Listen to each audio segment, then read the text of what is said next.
It's me. Hello. Hello, hello, hello, hello, hello, hello, hello, hello, hello, hello, hello, hello. Hello. Greetings, comrades,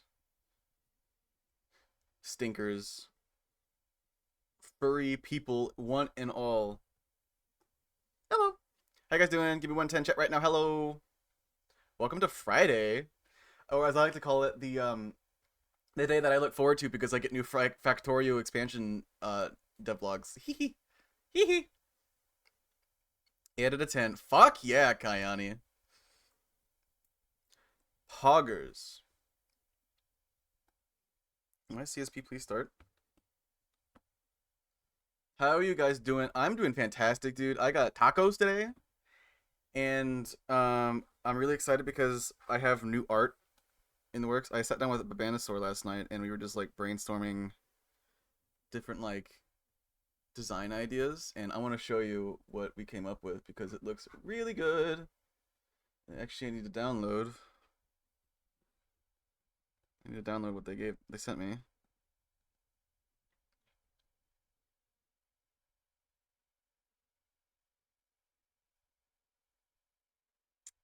I have to wait for that. Oh, here it is. All right. Yeah, we're doing art today. I'm very excited to do some more drawing, do some more practice, get a hang of things. But don't forget the follow button down below. It's literally free, helps me out a ton. Or consider subscribing to get those ad-free viewing those emotes. We are still 4 subs away from our next giveaway. So if you want me to draw something for you on stream right now, today, we are 4 gift sub, not gifts, we're just 4 subs in general away from doing that. And then, of course, as stated last time, we have our donation milestone fundraiser thing going on right now to get the work done on the 3D model so I can make a triumphant return to VTubing. I talked to Cade, if you guys know them. They are very sweet, and they offered to do it as well. So let me swap over to our starting our game screen. Lily Bean! Little Lily Bean. Thanks for the follow, bud. Welcome on in.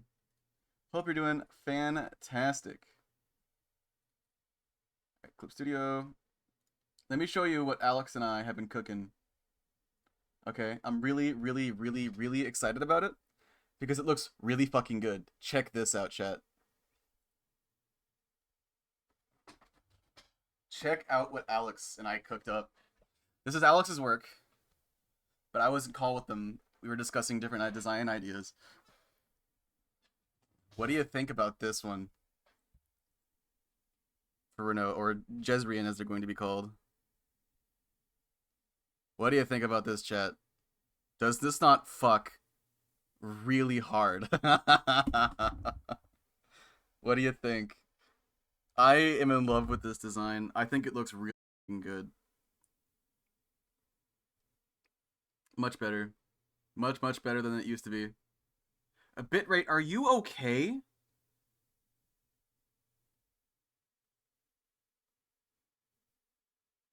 I don't know what's going on with my bitrate right now. It's horrifying.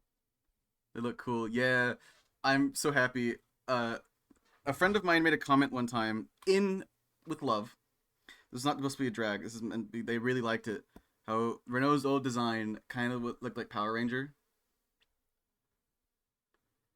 and I was like, yeah, I can see the appeal. You know, I understand that from like a design perspective can be kind of cool, but it was definitely not the vibe I was trying to go for. So I talked to Alex with some notes that I had, and this is what we came up with,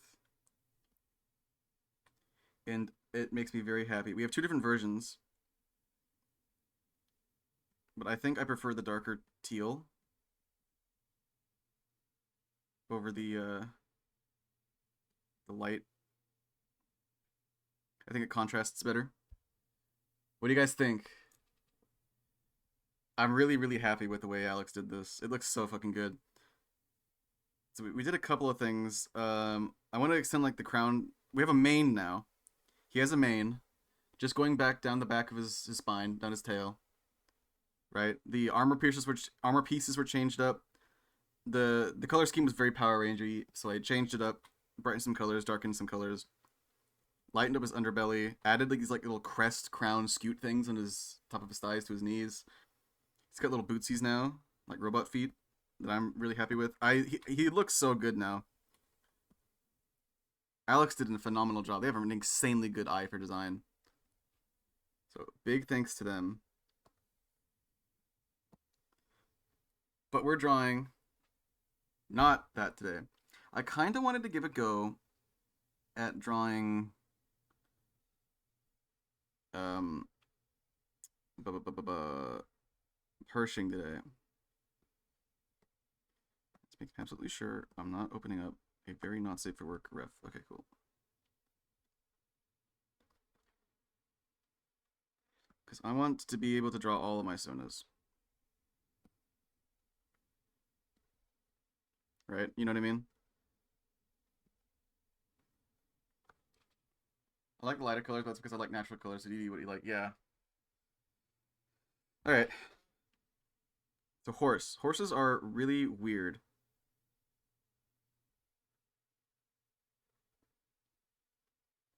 Horses are very weird.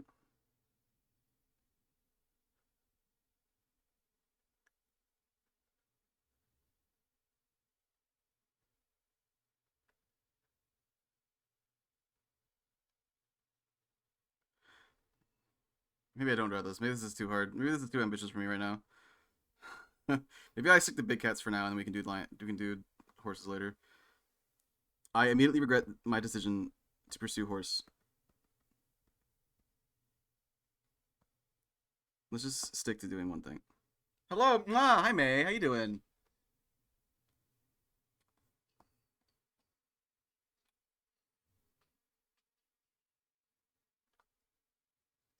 It's supposed to be appear on screen.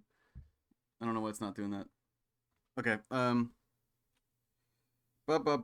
yeah, but that's how my day's been going. I'm very excited to get new art. It's pretty cool. Here, Haas, how you doing? Mwah. May, have you seen the redesign for my Proto Derg? It looks real good.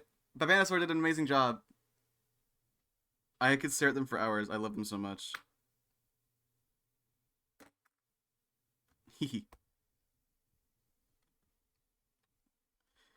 But yeah, we're just gonna continue practicing. I kind of want to try. I want to draw face again, but I also want to give a go at drawing body stuff now. There's an ant in my room. What the fuck? Be gone.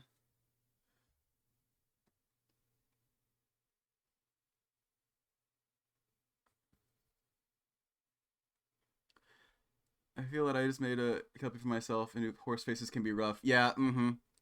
Not easy. I need to study their faces more often. But I'm starting to get the hang of Chaffee. Do like really rough, right?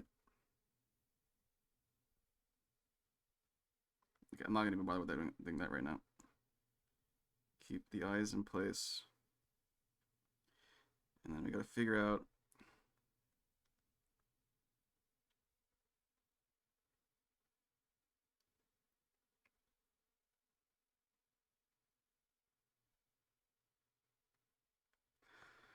keeping things in perspective is hard.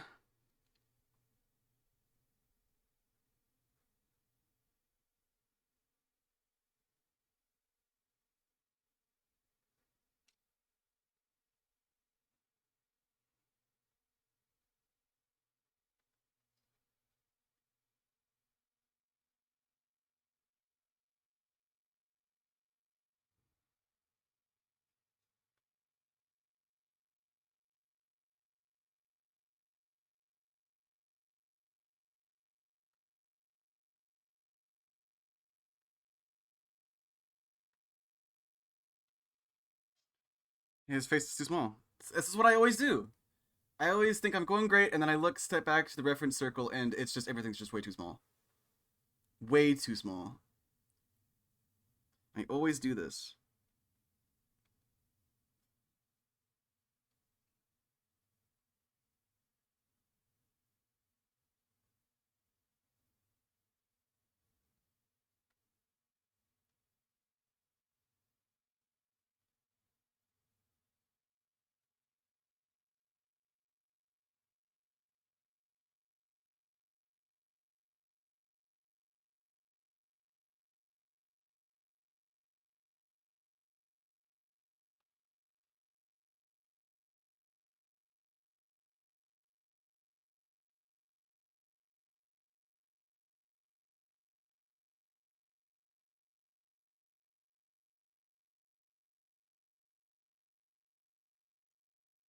I shouldn't fret too much over it, I guess.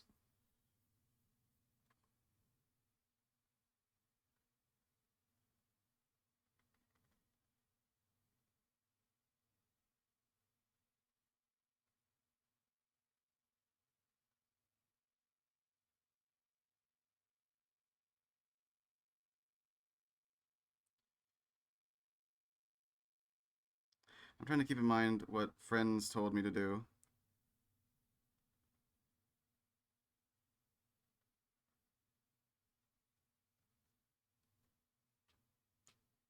In regards to like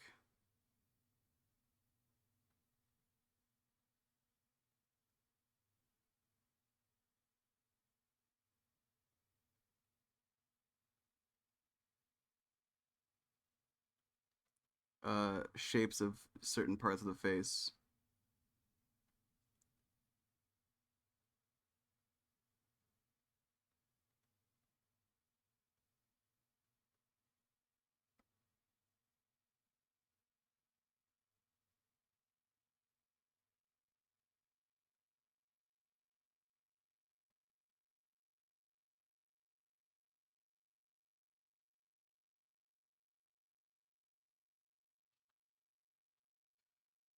And it's kind of hard, right?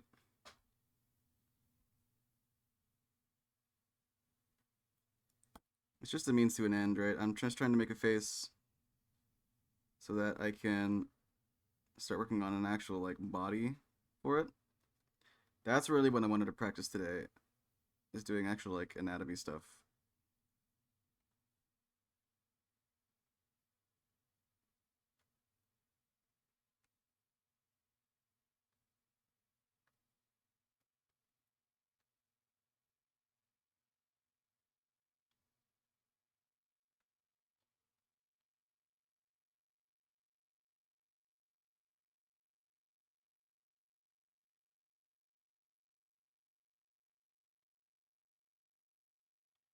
So that's what I'm going to do.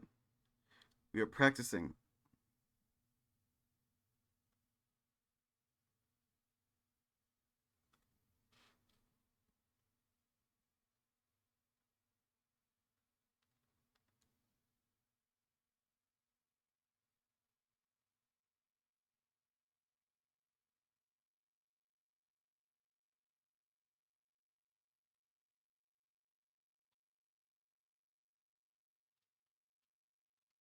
It is what it is, right?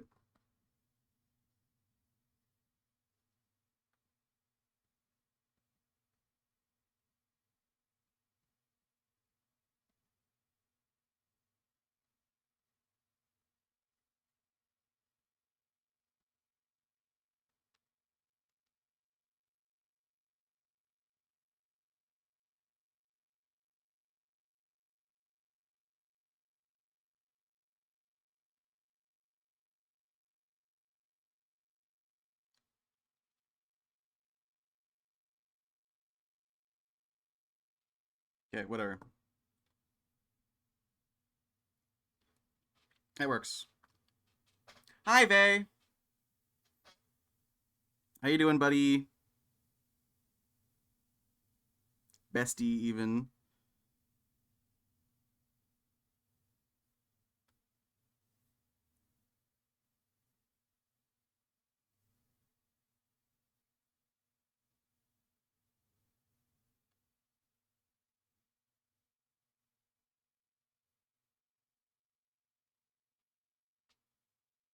No eyes. He's a demon. EP. Yeah, I've learned how to convert to time. It is 11 a.m. for you. Do I win the prize?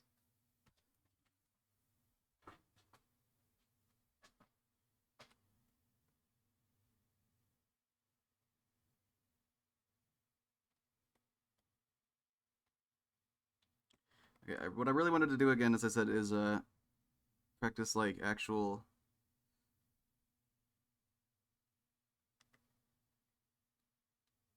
You're right. I did it. I'm smart.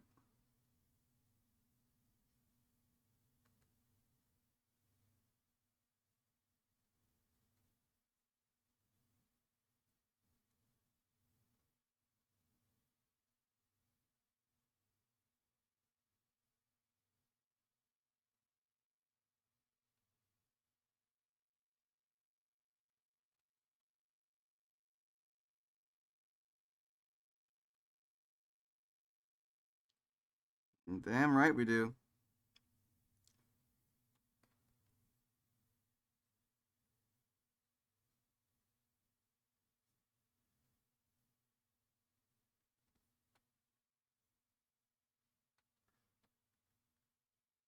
That's too big. That's too big.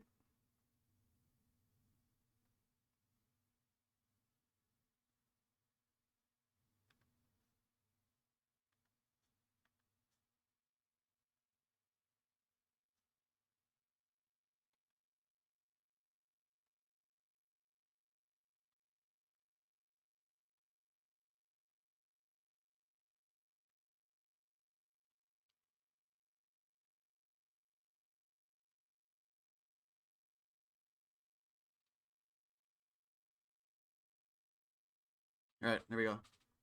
Well, hi, War Thunder. How you doing, bud? Good to see you. We're doing well.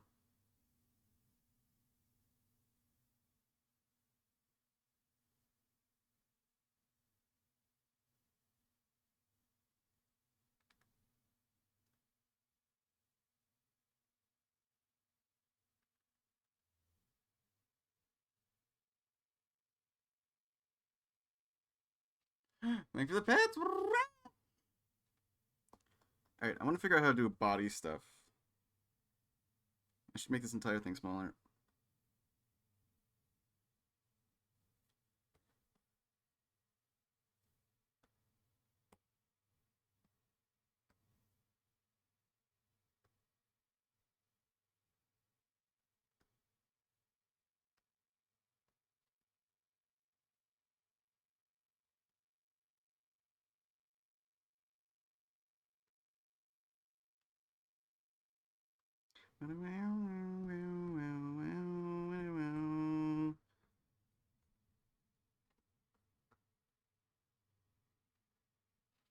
Kills you in my domain.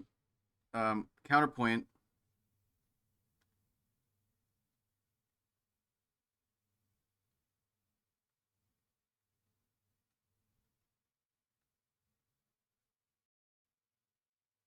Gun.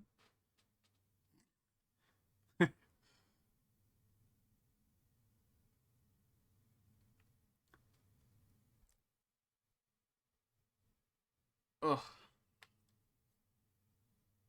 Say hello and probably watch one of your streams tomorrow. Depends if I really want to play War Thunder tomorrow. Nice. Well, I'm not streaming tomorrow. Today's Friday. It's my last stream of the week.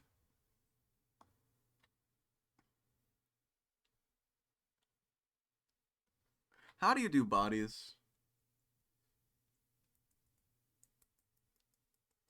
Someone that knows art, can you send me resources? Quite compared to music. Thank you. My audio's all whacked up on my end. So someone that know art, can you send me like resources to learn how to draw a body? Because I don't know where to start.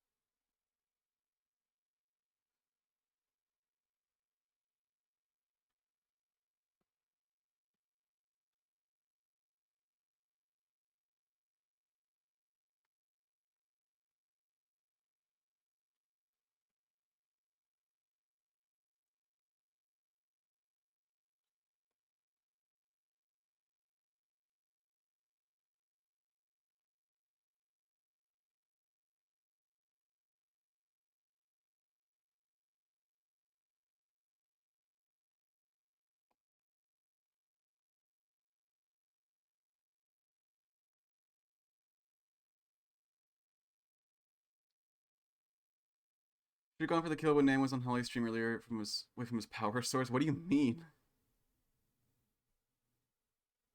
Oh, you're sweet. Thanks for stopping by.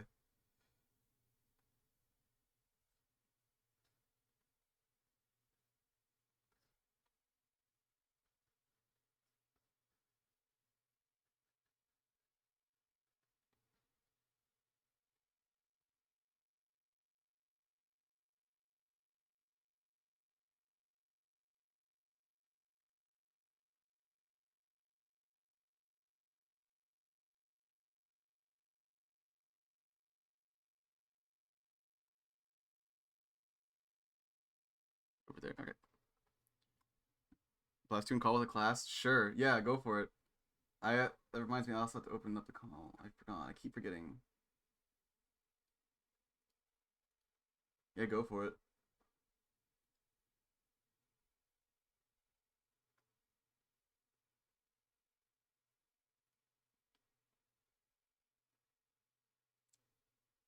Perspective is hard.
Creature.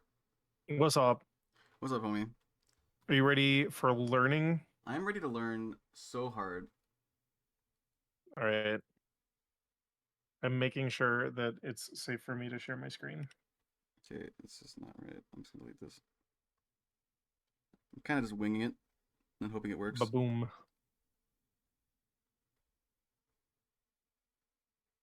One second. How go the Friday? I am vibing out of my goddamn mind right now. Uncontrollably, we might say.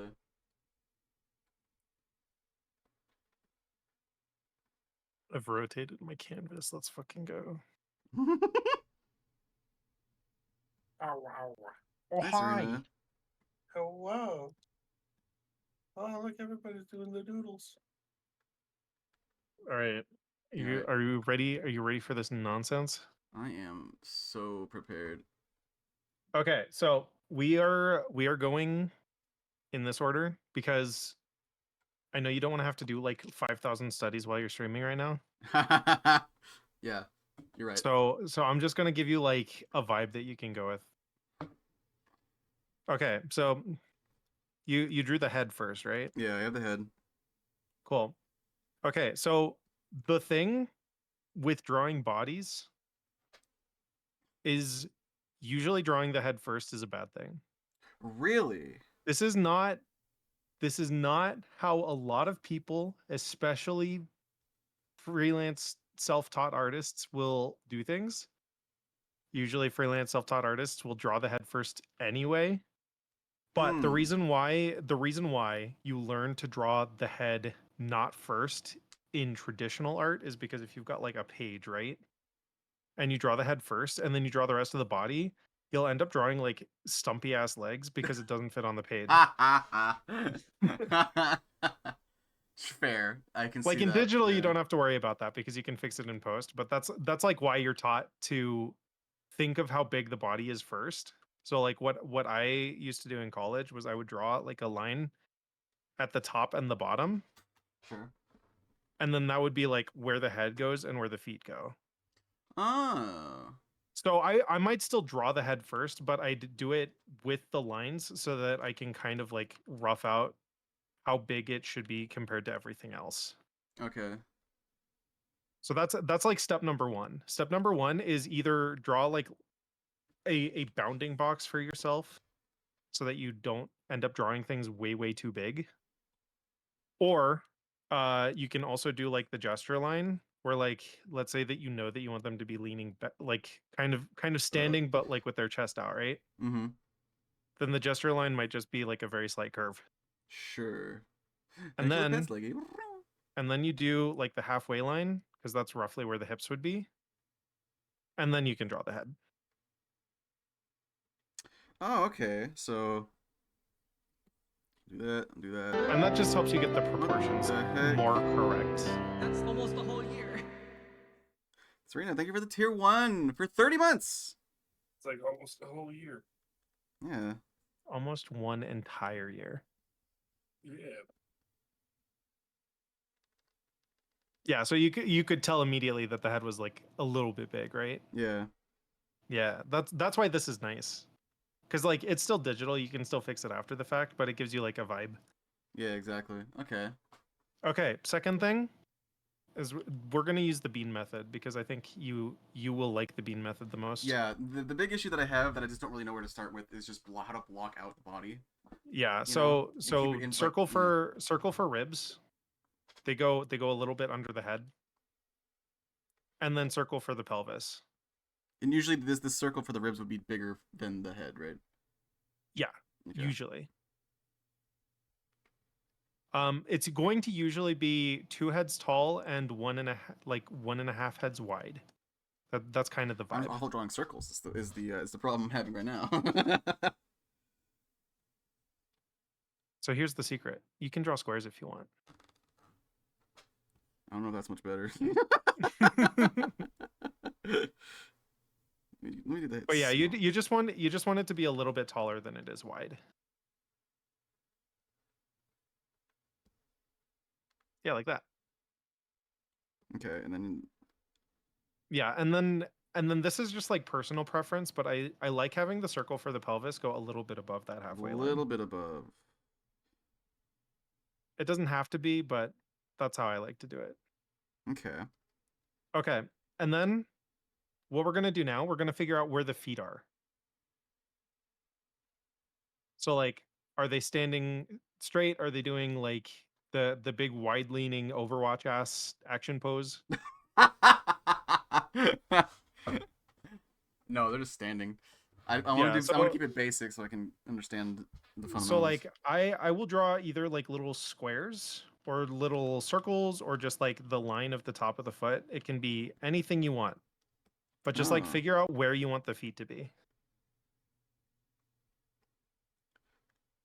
Oops. Oops. I'm thinking like We do all have hoodies, it is true. okay. Because now, so you see where the halfway line intersects with the circle? Yeah. You can think of that as where the joints would be for the leg. Oh. And that's why we do it a little bit lower than the halfway point, because that means that the top of this circle is like the top of your pelvis. Okay. So you don't have to like define the top of the Let's pelvis, see. but Okay. it's good to know that that's kind of the shape that goes there. Yeah. But because you know roughly where the femur starts, this is where it gets really interesting. So after I explain this to you, you're going to notice it all the time, like on your real body, and it's going to feel weird. So like if you reach down to the side of your what would that be? Not hip. I guess it would be hip. Like if you touch the side of your leg, right? Like directly under your pelvis, there's like a bony big thick section on the side, right? I gotta stand up. Yeah. So that's because the thigh goes like this.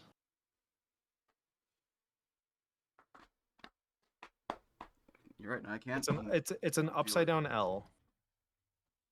So that like the side that you're feeling, I'm exaggerating it here, but like there's a reason why this is the thick part of your leg right there. I mean, It's yeah, it because makes the sense. bone's sticky out. Yeah, it makes sense. So this will look more natural if you like kind of draw your legs. You can even just do a curve, as long as the curve is going like to the outside of the body. But I like doing the legs because I have a more angular style, or Okay. the L shape. And then you can draw,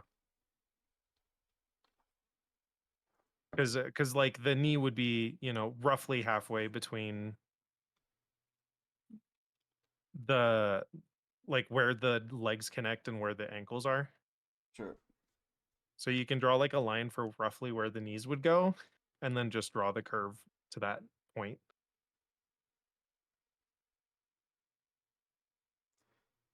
Okay. Maybe a little bit more. So yeah, notice how your thighs are kind of like really, really subtle. Sure. So it makes the stance look really square. So instead of making the curve really subtle, like go a little bit out, go like big out at the top, and then in toward like the inside of the body. Yeah, there you go. Because now it looks like big thigh. Because you kind of want the legs to taper down toward your feet. So are we looking at like the bones here, or is this like the inside of the outside of the thigh? So I'm drawing the bones. Okay. I'm just drawing them really, really exaggerated. Gotcha. Because I generally work better thinking about the internal structure. If you wanted to draw from the outside of the thigh, though, that's totally fine.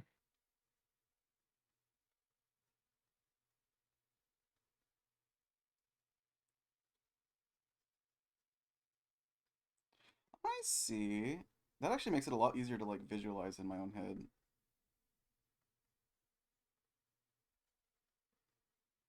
Because now you can kind of see like where, not necessarily where the exact muscles are, because again, we're not doing studies right now, but you can kind of get the vibe of like where the thick parts of the thigh or the thick parts of the calf are. Yeah.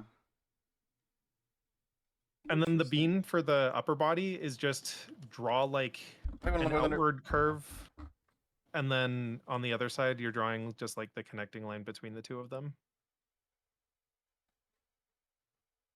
So this is like, this has a bunch of different names, but there's like extension and flexion and um like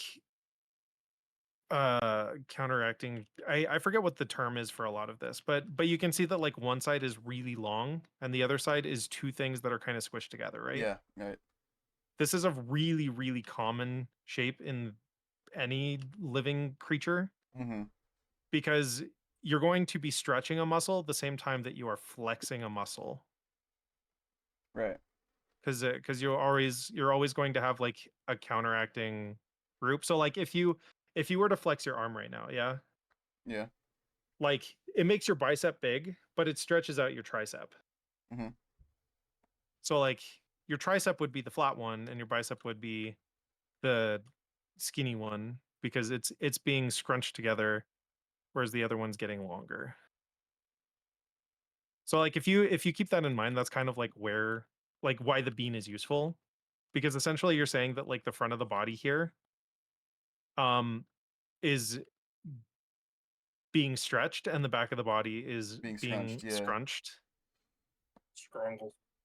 And then from here, the most useful thing you can do is once you have the bean, try and like figure out where the front center line of that bean is. Because it won't be the same as your gesture line. Mm-hmm. Messing around with like thicknesses and perspective with the legs too. Yeah.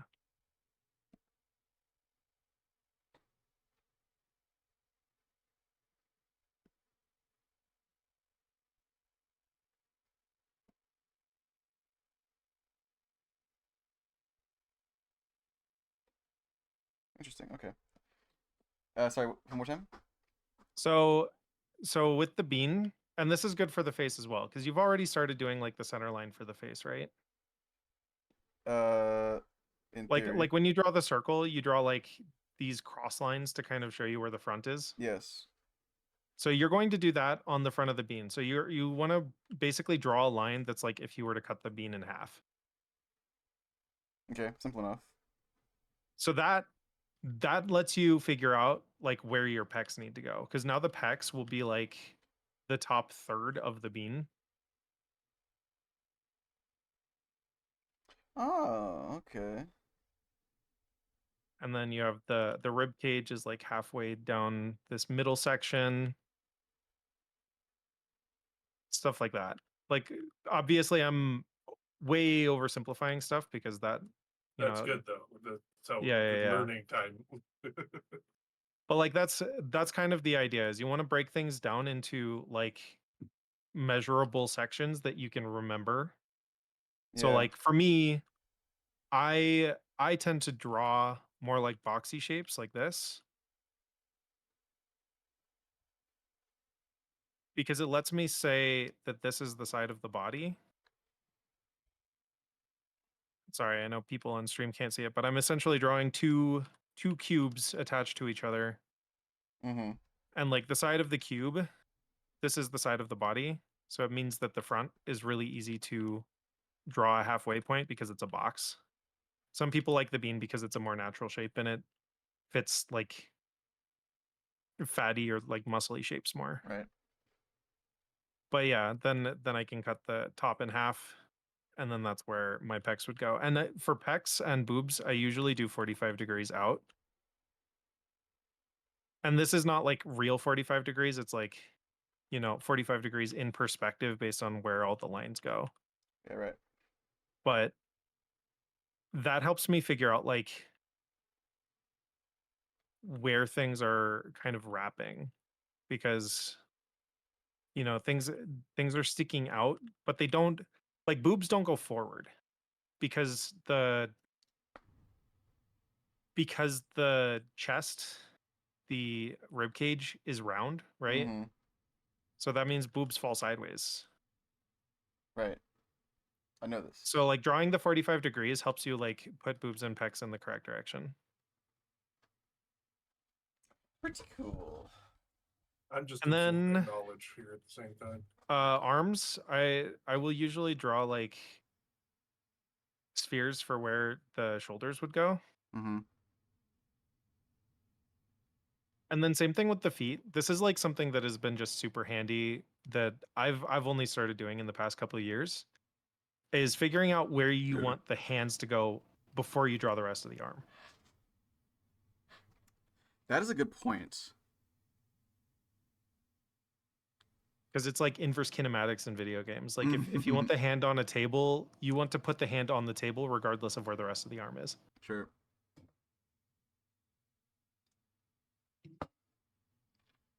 Mm-hmm. So like since we're doing basic shit, let's just do them waving. So hand will be like roughly head height. Yeah.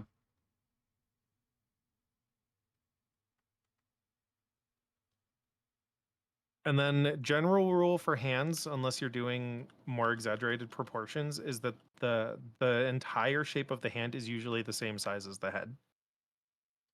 Interesting. I never would have intuited that.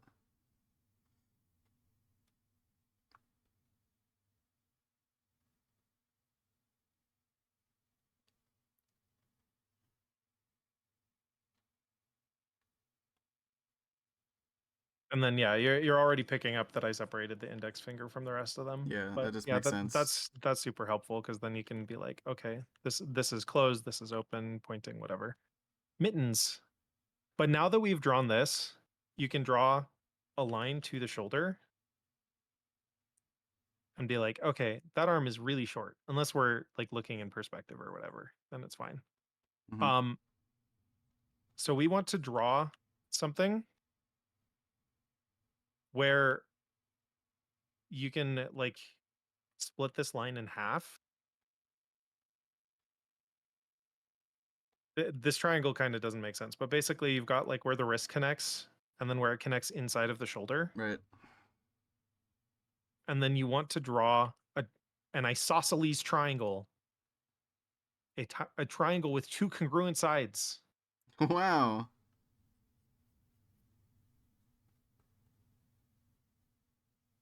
That's a word I haven't heard for many moons. Mm-hmm. I love math. Math is cool. But yeah, you can see that like now we know where the elbow go. Yeah, it's starting to make. It's starting to. It's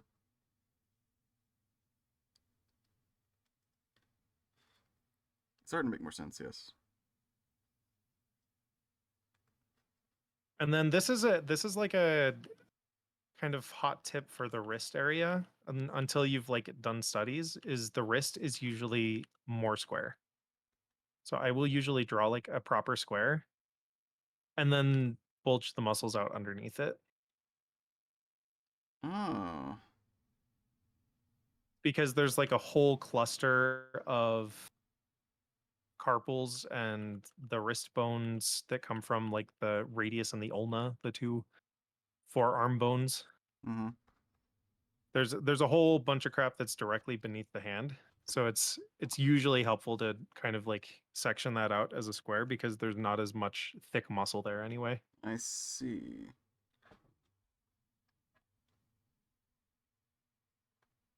Let me redo this. And then yeah, like I said, because we are dealing with an arm that is raised, that means that the bicep is the one that is being flexed, right? Because it's being pulled up.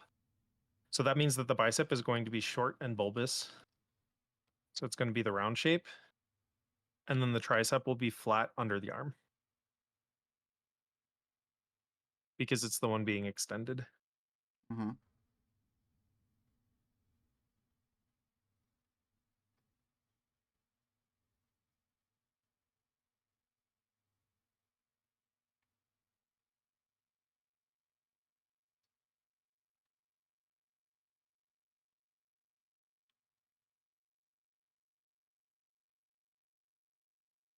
And I'll just draw the other hand down here. And again, like this is stuff that you pick up on by doing a little not even necessarily anatomy studies, but just gesture and proportion stuff. Mm-hmm. Is like if you lower your hand to the side, and this is, you know, the way that all the masters learned it way back in the day. If you are ever curious how big or how small something is, you can usually check on yourself.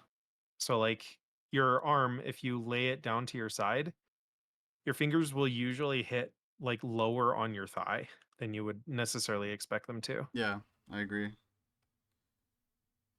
So you can put the hand there, find the halfway point, et cetera, et cetera. Makes sense. And then because the arm is down, that means that the bicep is going to be flatter and the tricep is going to be rounded. Okay.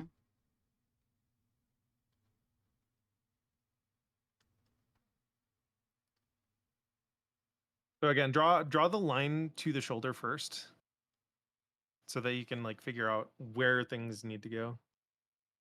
I see. It is very tempting, especially when you are like learning art, to only think about the outside of the body. So like trust me, It really this is what is, it was yeah. like for several years for me.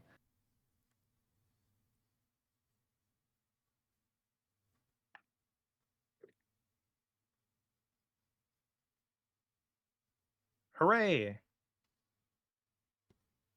And then I'd say at this point, like you're at the point where you can probably like even just grabbing the liquefy or like selecting an area and moving it around, you can like fix it until you think it looks closer to correct. So like for example, your head is so close to the body that this man would probably have a hell of a double chin. Yeah, you were very right. I was thinking that earlier. So yeah, you can just move that entire thing up a little bit. And then you can probably grab the whole thing and shrink it just a little.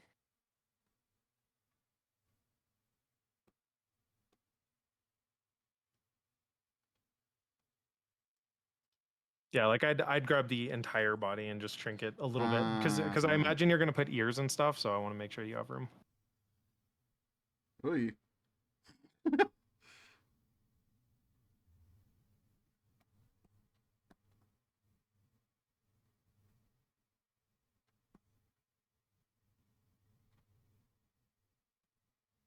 And then this is like totally up to you if you wanted to do this in the future, but like this is also where a lot of people would use, you know, like the fucking liquefy tool or whatever to push it and pull things into place. Mm-hmm.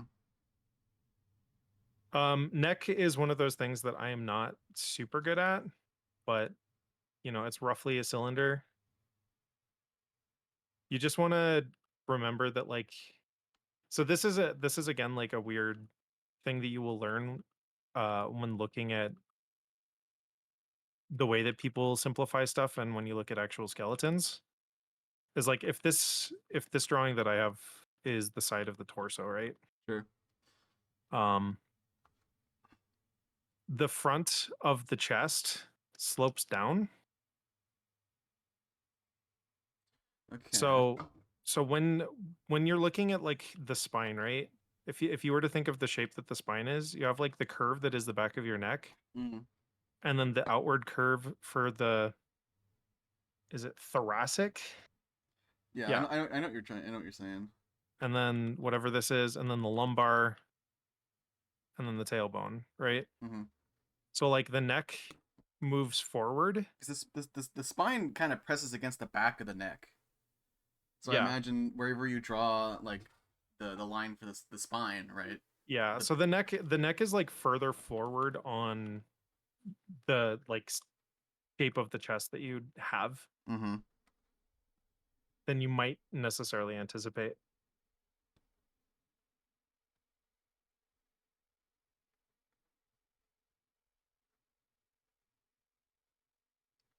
From this perspective, That's like the outer line that you did was actually fine. you think so? You might have already killed it. Oh, Okay. nope, there it is. Yeah, like that's totally fine. Yeah, because it's Because gonna kind of since you're looking at it from an angle, it's going to look like it's closer to the shoulder. Mm-hmm. And then next to the neck on either side, there's going to be a little bit, depending on how buff you are, there's going to be a little bit of the What are those? traps. Yeah, yeah, Or yeah. not the traps. Yeah, traps. Trapezius. And that's usually like how the shoulder kind of like blends into the neck. Mm-hmm. And then this is my other secret hot tip for when you're learning. There are no parts of a living person that are going to be concave fully. Really? So none of that. So like for the neck, unless you're doing a stylized neck, you don't want to do this because this will make it look like they're being fucking strangled. Strangled. So the neck is actually like, you know, the tendons that go to the front, and then the tendons that go out, and then the traps, and then the shoulders, and it's all outward shapes. Mm-hmm. It's just that they all overlap each other a lot. So it's useful to think of things not necessarily as like bulging outward, but either being flat or going out, or like crossing each other at angles. Mm-hmm. Because we're full of water. So Yay. our entire body is trying to push itself away from our skeleton.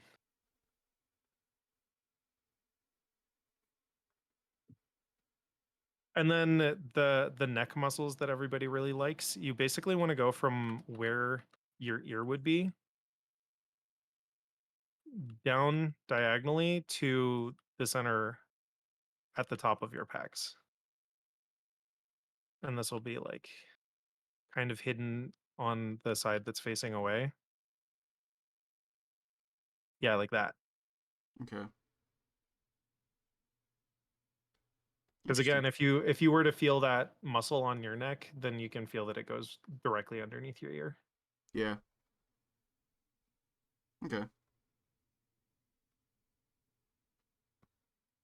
There you go, building blocks. Okay. Circle, circle. Okay, I see. Okay. Neat. Very neat. Thank you, Sky. Yeah. And then from there, proportions is just how big you want things to be or how big things ought to be compared to other things next to it. Mm-hmm. So that's where you get like the ideal male is what? Ideal male is like 8 heads tall or some stupid shit, which is only true for like a small subset of white men. Okay, so let's try to. I've already done the head first in this one, so I have to kind of sleep in my own bed with that one. Let's try to apply that to what I've drawn here. Head's there. And we have like a. This makes it look like blue.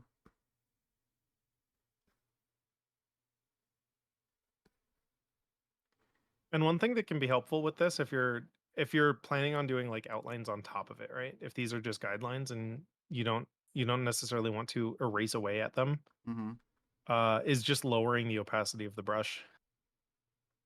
Like you don't Yeah. even have to turn pen pressure on for the brush, you can just lower the opacity of it.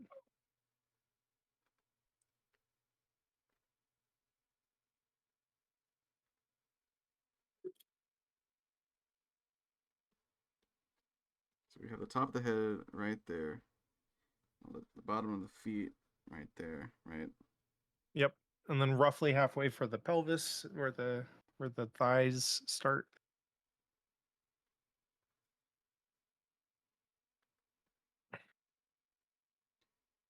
Okay. I'm And looking. then this is also like a thing that you can do depending on the pose. Because I showed you like drawing where the feet are first, right? Mm-hmm. The other thing that you can do is draw like a trapezoid from that midsection line. So like if you want the feet together, then it would be a trapezoid where like you just draw lines that start approaching each other toward the ground. Whereas like if you want a wide stance, then you could draw it so that it's like thicker at the base. If that makes sense. So instead, so if I could do like, for example, So I'll draw it on you my could do screen so like you can see. if I do Like you can do like a this thin stance, you could do like that, for example. Okay. or yeah, wide stance. Because then you can fit everything inside of that shape. So like if the Oh. legs are together, then you know that like the thighs would be pressed to get to each other as well, right? Okay. So then it like gives you because you like thinking about things from like the outside shape. Mm-hmm. So this is like a way to make sure that things exist in the space that you want them to exist in. I see.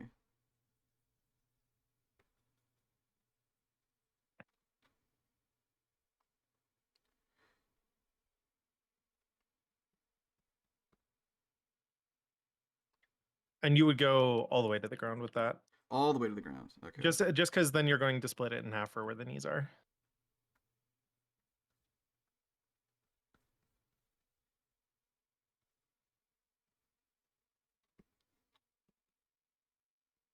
Yeah, so then draw like the halfway point on that trapezoid. Boom, knee spot. Oh.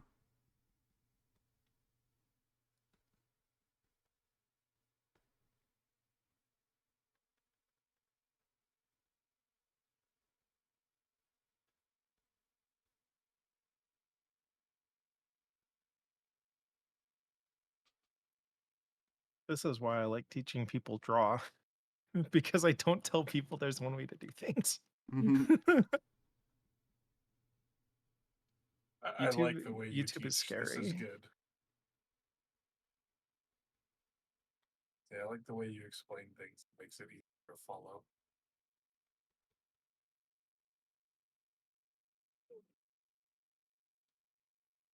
Because yeah, Ah. a lot of times it's just Okay. like trying to get people to lean into the stuff that they already prefer doing. Right. I see what's going on. I see how it works. Okay. Trapezoid was too small.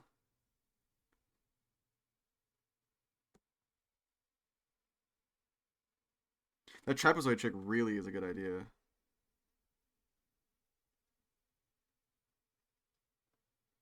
Because this is closer to how Tiny structures his drawings actually. Yeah. Oh, I didn't know that. Because Tiny likes to think about things from like compositional standpoint, which means that a lot of times he'll put the shape in before he fills it in.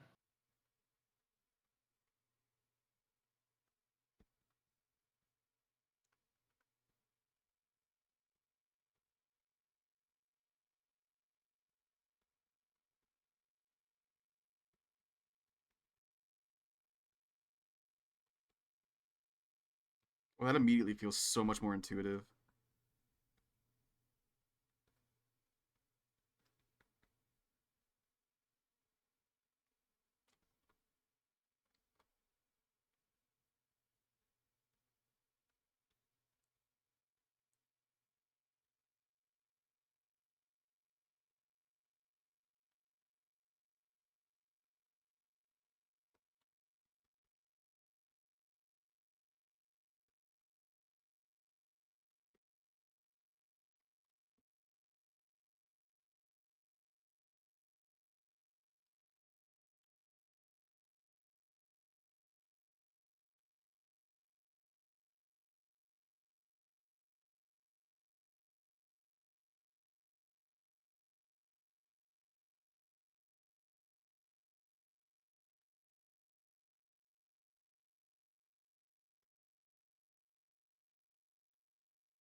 Oh, and then for the arms, the way that you were drawing them, Yeah. it looks like he's wearing a sweater. Yeah, that's gonna say. So that's because again, this is just like something that you build knowledge of over time. The thicker muscles are going to be closer to the elbow, and then they're Okay. going to get really long and skinny by the time they get to the wrist. So you actually want it to like kind of swoop out from the wrist and then back in toward the elbow. Yeah. Okay.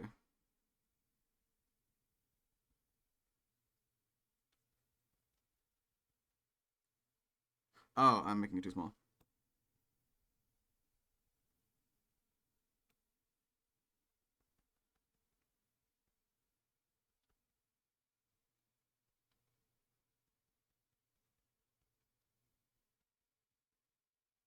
Yeah.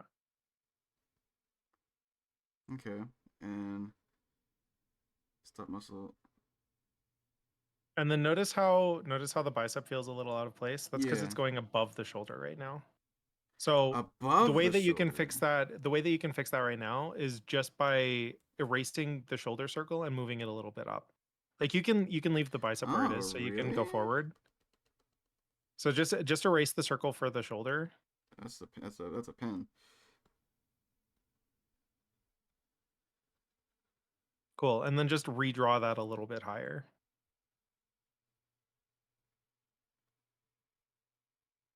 Because your bicep, like if you feel your bicep, it goes underneath your shoulder. You know what? I need to move this entire thing up a little bit.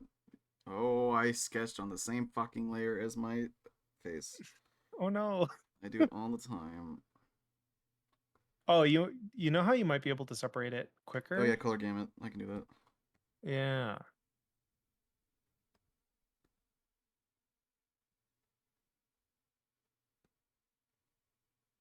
And then you can actually do so on the quick menu. The fast way to do it is on the quick menu. You can see that there's the little scissor icon. Yeah. That's cut and paste to new layer. Oh my god.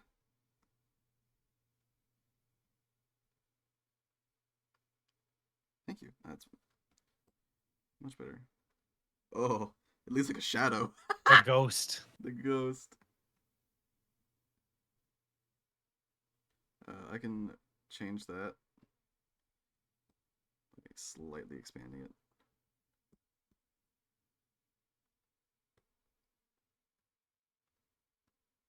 It's still there.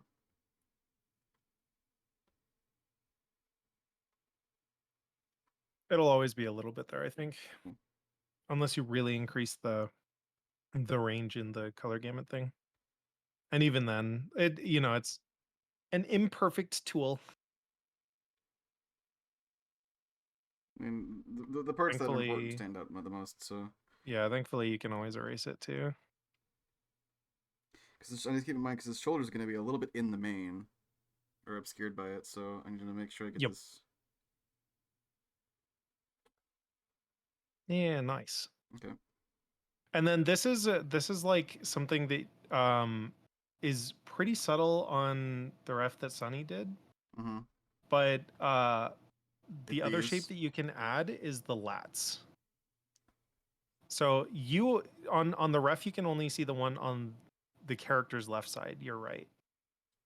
But notice how there's like the hip and then the waist and then there's like a bulge that kind of like follows Yeah, this. the spine. Yeah, yeah. So above that, underneath the arm, there's like a very small bit that's kind of like going into the waist, right? Mm-hmm. That looks like it's just following the shape of the rib cage, right? Mm-hmm. That is where the lats are. So instead So of if you doing want this, it to it'd be like, really buff, if you want it to be really buff, you would just expand those a little bit. yeah. So if you were to put it like on the right side underneath the arm, then it would make him look like a fucking Dorito. That's how you get the Dorito shape. So if I were to do that same here, it's just when I draw like the bean, the Yeah, back of the so bean, the I would just bean do like the this bean would instead. essentially be where the rib cage is. No, so you would still draw the bean, It's just that the lat goes basically from like the outside of that shoulder into the bean. It's just that you wouldn't see that because it's behind the Oh, arm. cause right, it'd be like sort of. Yeah. Except the arm is like right there, The covering arm would that. be in front of most of it. Yeah. Yeah. Neat. I like that. So yeah, if you were to do that on the other side, if you were to draw like the line that goes from the outside of the shoulder into the spine, depending on how wide you make that curve would determine how thick the lats are and how visible they are from the front. So it could be it's like that, or it could be like fucking that. Yeah, exactly. Okay. So like there might be a little bit visible, but then it would be mostly obscured by the Mhm. So if chest. everyone wanted to draw Chaffee really fucking buff, make those Yeah. bigger. Exactly. Fucking meat man. Okay, and then the second arm, we're gonna like.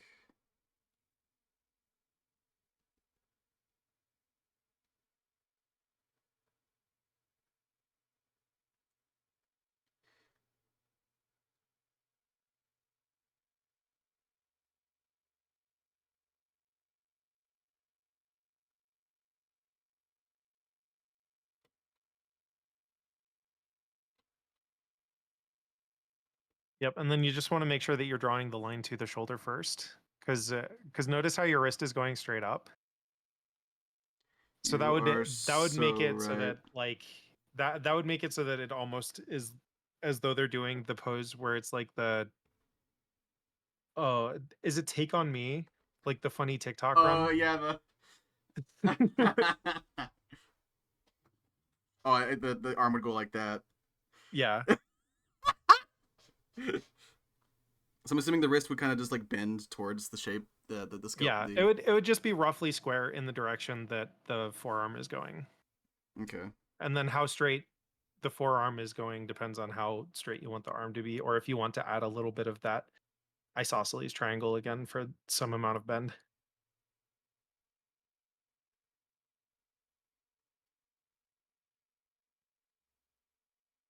And I imagine when I'm doing this on this side, like this angle, it would flow out like it does for the other side, but like when it starts to get Yeah. towards this side, instead we get a little bit more So sharp. so the again, you want to elbow. probably draw the halfway line of that guideline for the arm. That's where the elbow is. Yep. Because Okay. that way you kind of know where it goes into. Now this is kind of like a more advanced muscle thing, I guess. But if I was to draw, like, let's say that this is an arm, right? So the shoulder's up here, the hand is down here. Right. The muscles go into the opposite arm or the opposite bone. Mm-hmm. So they overlap a little here, which is why you get like the skinny part. But they actually curve into the other bone.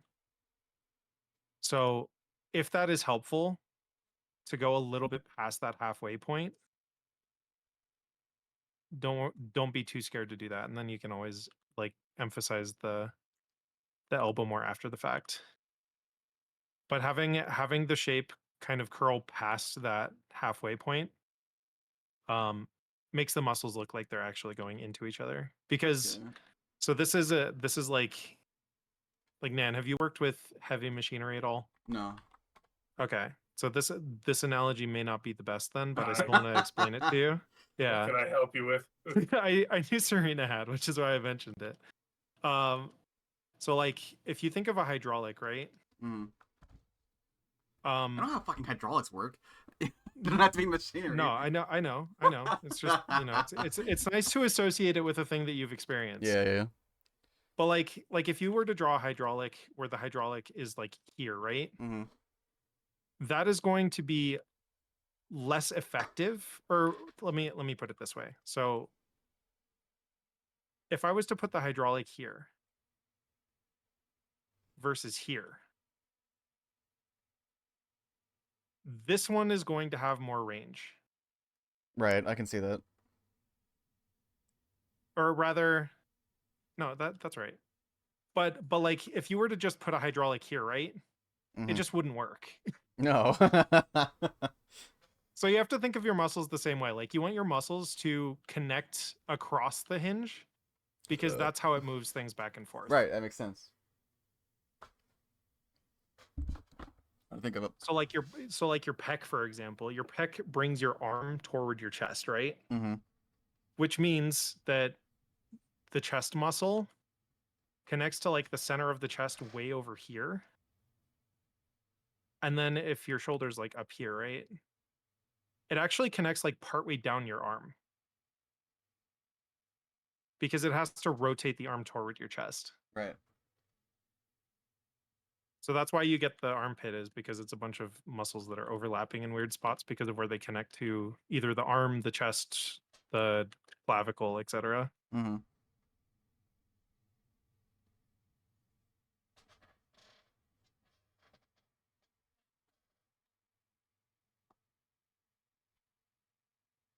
Cool. So now all you really need is like the chest, and then you could draw the guideline for the neck, but the head that you have is already pretty good. Oh, and then this is like a hot tip as well for the chest, and it depends on what kind of chest you want to draw, right? Mm-hmm.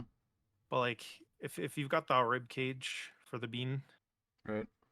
and then you've got the center line. A lot of times it's useful to draw like this curve where the bottom of the rib cage is. Oh, you know what? That makes sense. Well, kind of overlaps almost with like the stomach circle, right? Kind of. It's pretty close to it. It's not necessarily exactly where that is because it's a little bit higher up, Yeah. but it's pretty close to it. And then with pecs, because they are following the shape of the rib cage, if your chest is pointing upward, then the bottom of the chest will usually also curve along it. So you're drawing like downward strokes right now. Mm-hmm. That's going to end up looking like flat boobs Really? because if you just go down, then that becomes an overlap with the rest of the chest.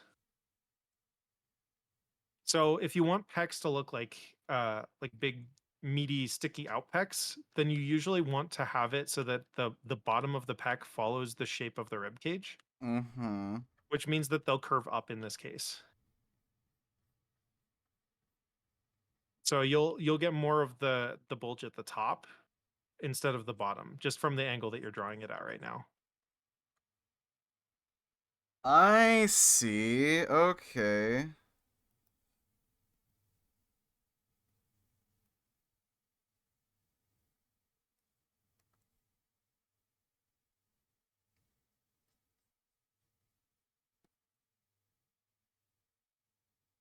And then, like I said, so on that left pec that you were drawing, notice how you're staying because like you have the shoulder circle over here, right?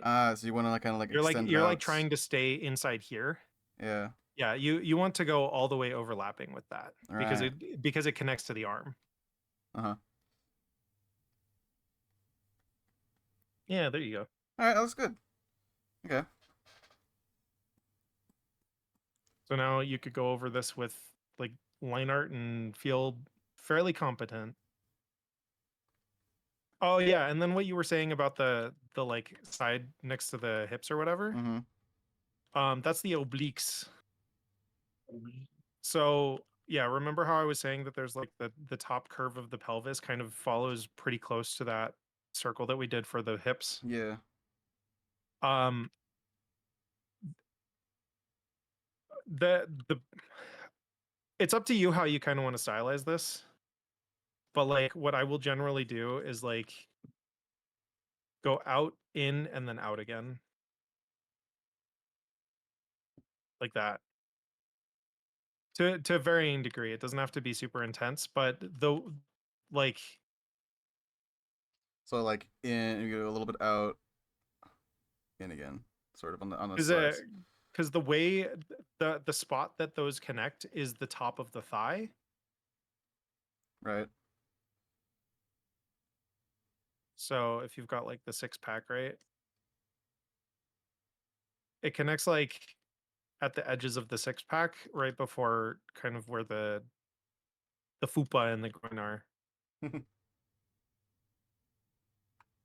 It's the one area of the body, this particular spot, the one that I put the big dots on where the obliques connect, is the ASIS, the anterior superior iliac spine, Wow.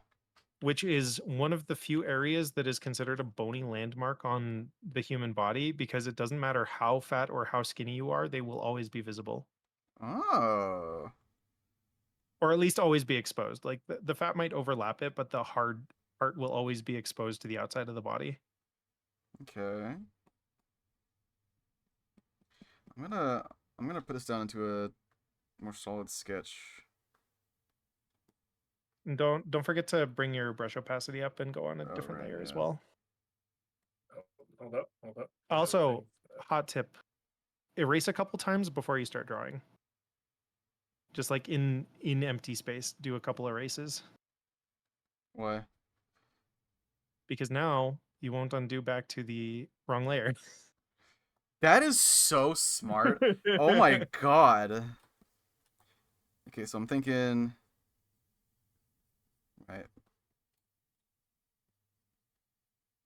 How would the elbow show up from a perspective like this with this arm? You're Like, at the front, so you wouldn't see it.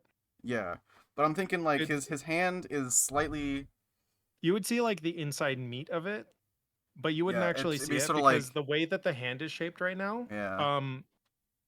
So this is here. Let me draw it on my screen for you real quick.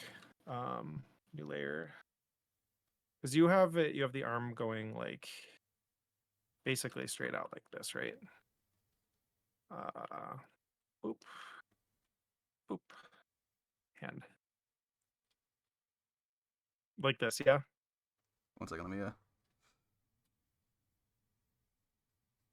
Huh? What's that? Yeah, yeah.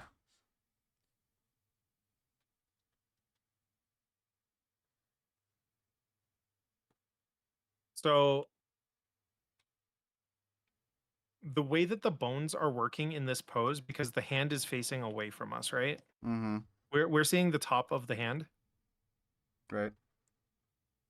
I'm assuming we're seeing the top of the hand because otherwise the thumb would be on the other side. That means that the bones, the radius and the ulna, are currently twisting over each other. So what you can do is you can draw like this can be used as a guide or just like to show some amount of muscle, but you can draw like the curve from the outside of the elbow toward the inside of the wrist Yeah. because that may help you kind of remember that the elbow is actually in the back behind everything right now. Mm-hmm. And then because we're facing the front, again, because the muscles overlap a little bit, right? It means that the bicep is going to cross over a little bit into the forearm. And then there's muscles in the forearm that go around the bicep into the upper arm. So that's where like on some anime drawings especially you'll get like just this little crease, right? Yeah.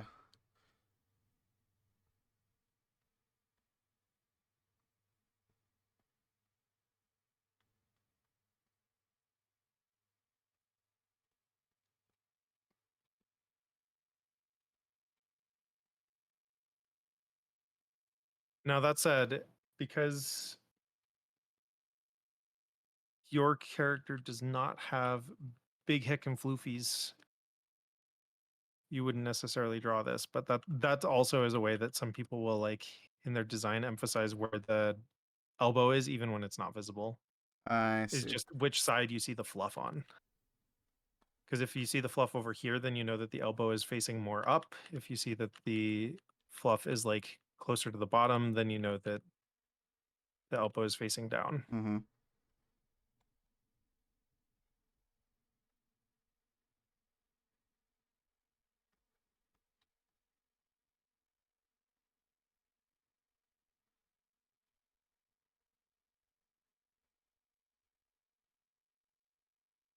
Oh wait, I'm messing up.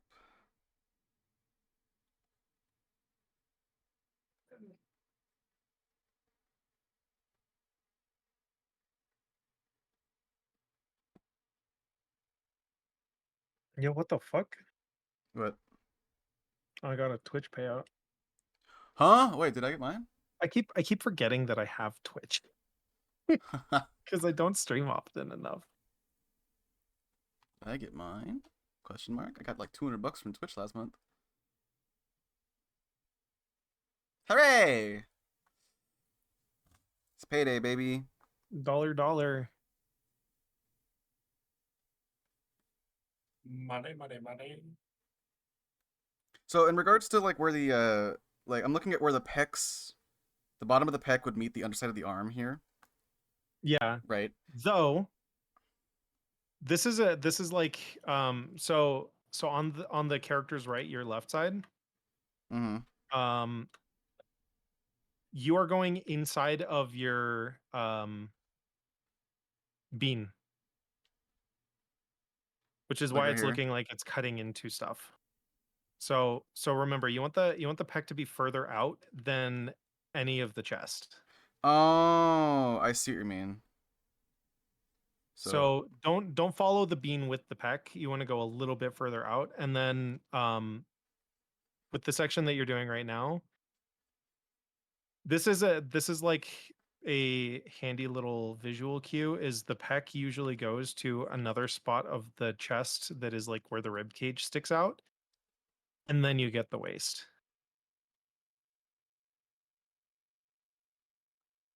okay, so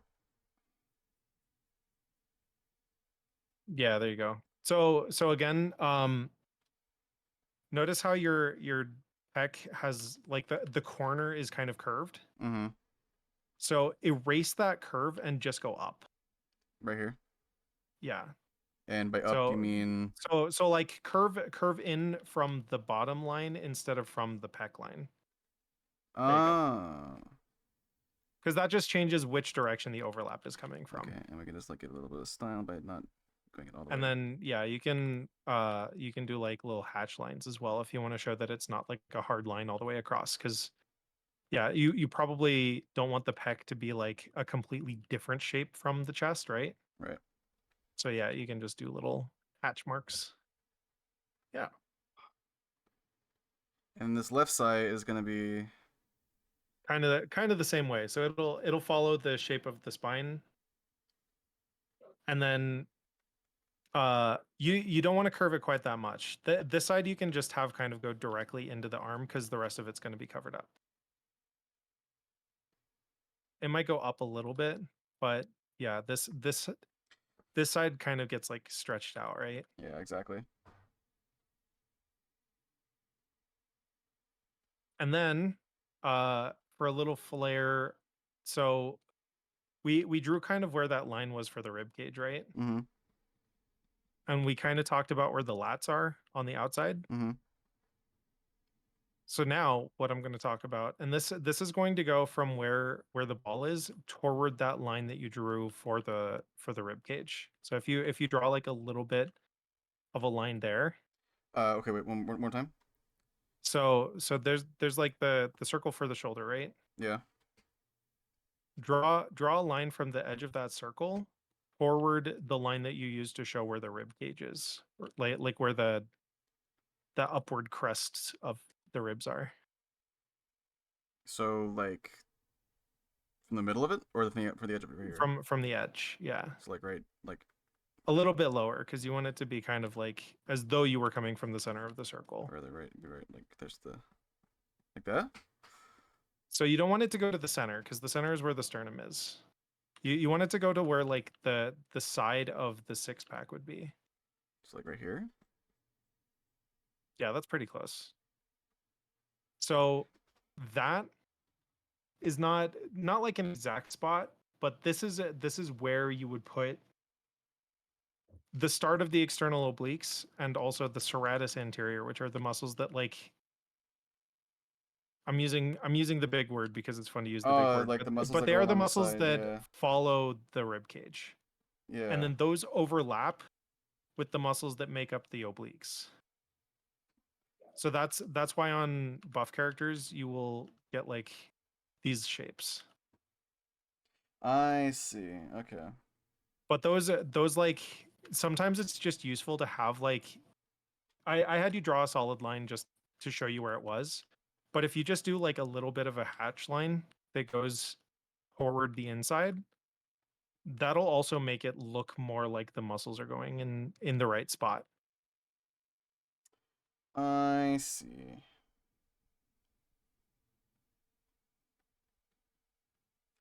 Where's my Spotify? What the fuck? Because those lines specifically kind of help show what the front of the torso is compared to what the side of the torso is. I see. Okay.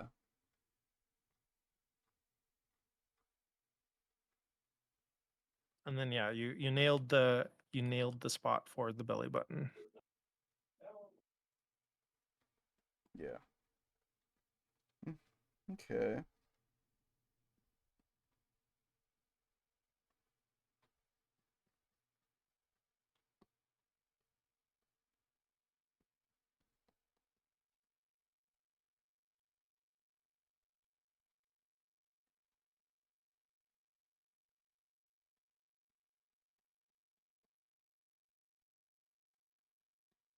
Oh, and then the line for the pinky, because the guidelines that you did are kind of like going short closer to the index to long on the outside. So you might want to switch that so that the pinky is shorter. Yeah, there you go. Easy fix.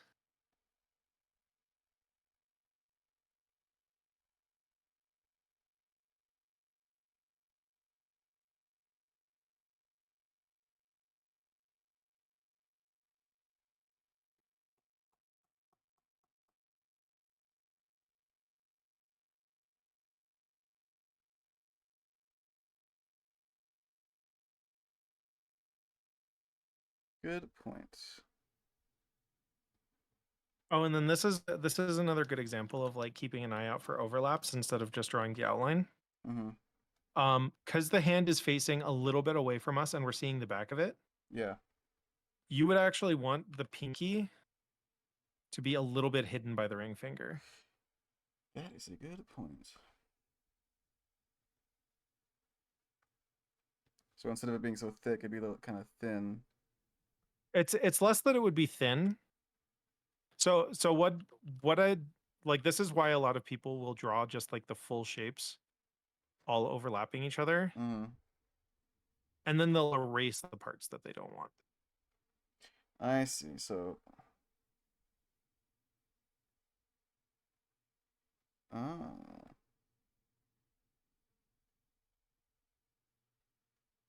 Yeah, there you go. But in general, yeah.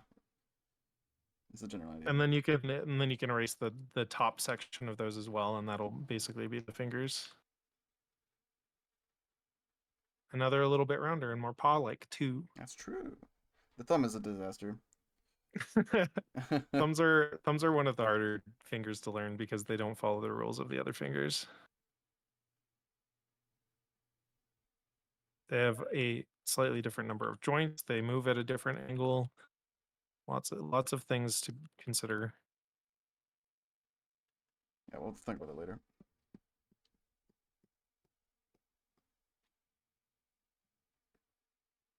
And the pause.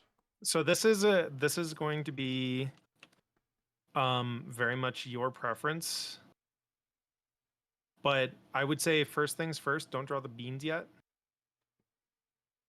Okay. So what I would draw is an oblong triangle that overlaps with, and I'd look at my screen just so that you know like Okay. what I mean by oblong, a little bit rounded. Oh, okay. There you go.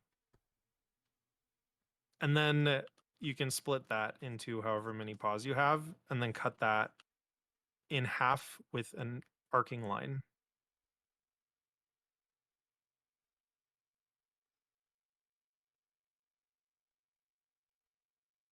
And there's a reason I'm doing it in this order, so don't draw the curves for the paws quite yet. Okay.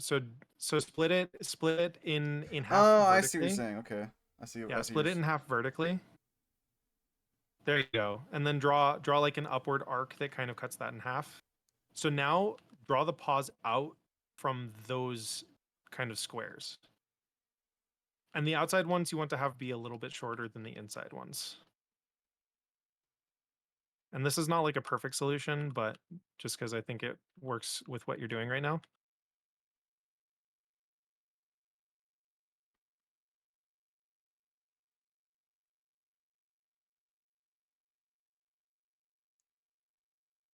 I see. So again, feel free to draw like the full circle and then erase the parts that should be hidden.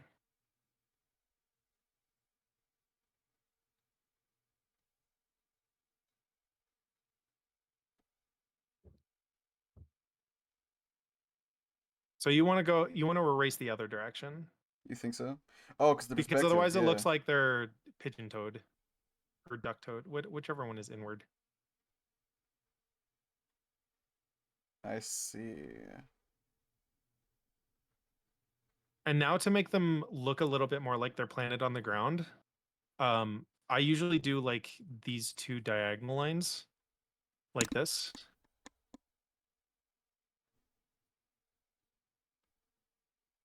And then just erase away a little bit. Mm-hmm.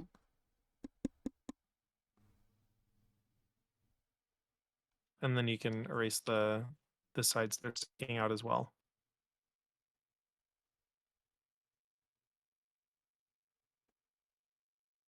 Super tiny. Yep.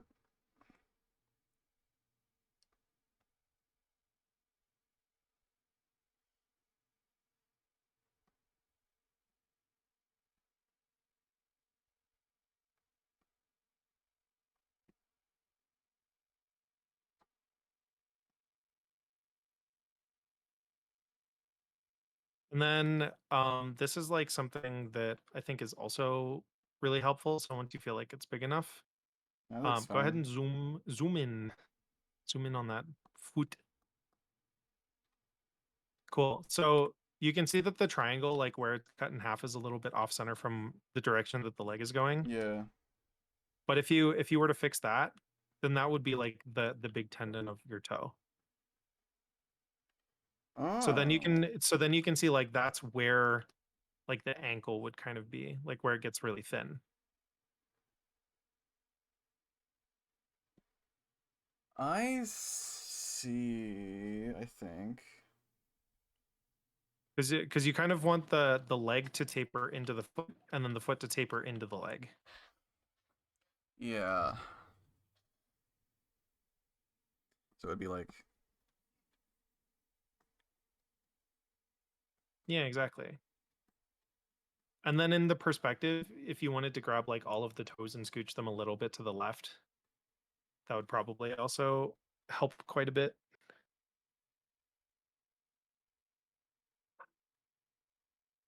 But you're getting there, yeah. This toe would be. Its toe's too big. All right. All right. Yeah. Perfect.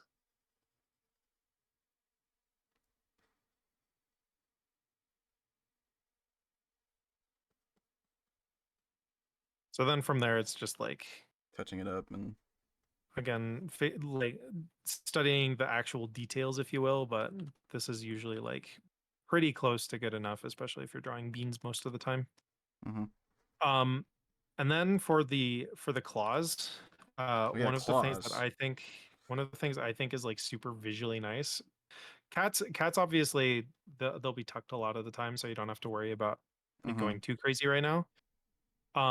But like with the middle two, draw the middle two claws first. And those can go kind of wherever you feel is appropriate. I'm thinking like they probably don't want to be like. And they'll actually, so this is a difference between dogs and cats. Cats claws are actually going to start a little bit higher up. Because if you look at a cat skeleton, which, you know, is As you do. further down the line, the cat's claws are essentially like the last digit, but they actually point up and then curve out, which is kind of crazy. Because like the pad is actually on like the joint for the last toe. Mm-hmm. I'm looking at on Sunny's ref here too. Yeah, they got the little. It's obviously a little Yeah. exaggerated, but yeah. So go ahead and erase the claws on the outside because this is like the secret sauce that I think looks good. Um,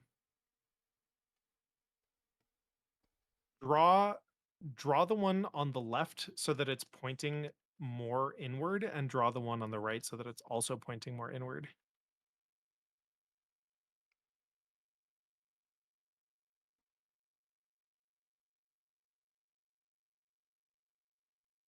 It's kind of hard to see with the sketch lines everywhere, but yeah.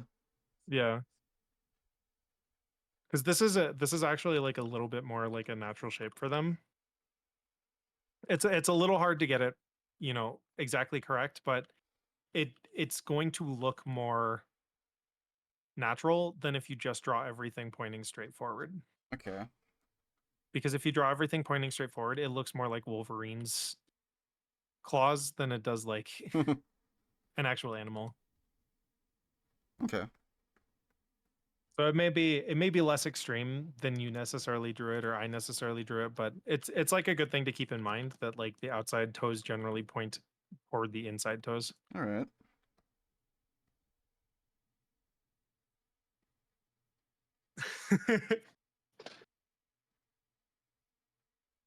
Johnny, thank you. I'm having fun. I hope Nanas also have fun. Yeah, this is good. And this perspective is gonna be a little interesting because it's kind of facing forward Yeah, more exactly. than more than the other paw. So like when you draw the triangle, it would probably be more, or not triangle, but like the diagonal lines, if you will. Mhm. They'd be more pointing straight forward instead of to the side.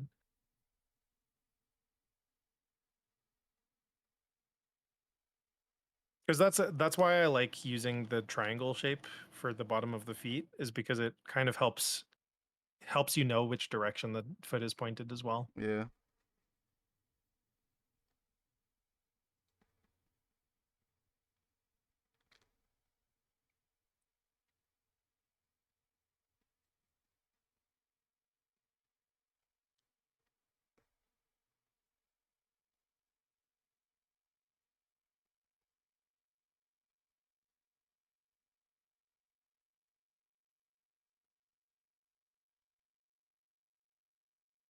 So maybe a little bit too aggressive. Yeah, and they point inward, but they'll still come out of the kind of center. Yeah.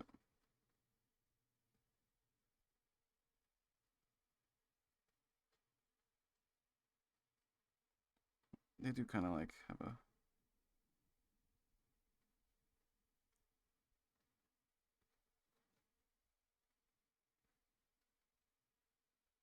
That's whatever. Yeah, and then it's behind my head right now, so I can't see it quite as much. Let me look at the Discord stream.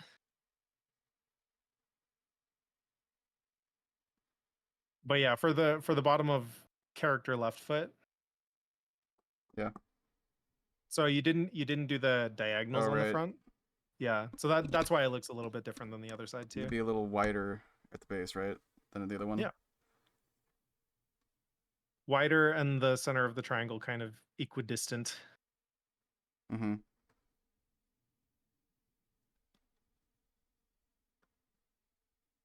Boom.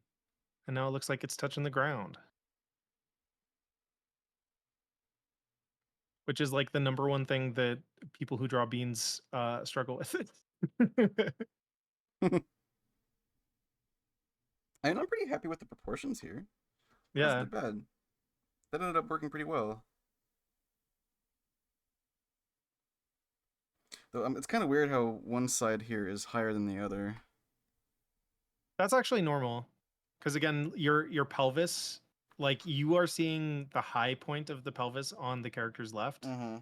and the low point of the pelvis on the character's right because it's going behind the body. What I think is throwing you off is that the groin is actually not centered on the body, it's centered on the gesture line. So instead of being like this, it'd be So be so more you to would the want to left. move the groin a little bit further to the left, yeah. Yeah, that's what I was gonna say. Actually, I need that so I know where it was. Let's just fucking yoink it. It'd be like more over here, Yeah, there you go. which means this would be like Obviously, it's. And we can make this. And it doesn't have to overlap too much because if the thighs are close together, then they might squish a little bit together too. So that section would flatten right in the middle.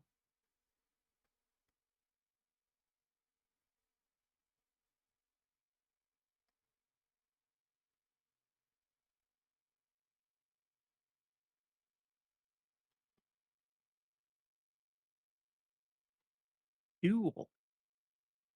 And then last little finishing touch, just things for you to think about, is the little shape that people use to define the ankle bone. Okay. Because since digitigrade, let me draw a little doodle. There we go. Since it's digitigrade, right? That means Mhm. that the ankle bone is actually going to be up here. Right. So if you draw just like a little indent guy, sometimes that is useful. But so this would be like super shallow because it's.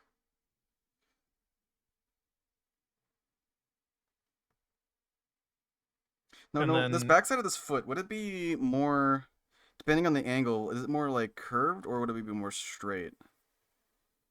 the backside of the foot Yeah, like this area. so that side would be straight because that's basically like your Achilles tendon, right? Yeah, so instead of curving it like that, it'd be like that. Pretty much. Yes. With like a little bit of round right there at the ankle.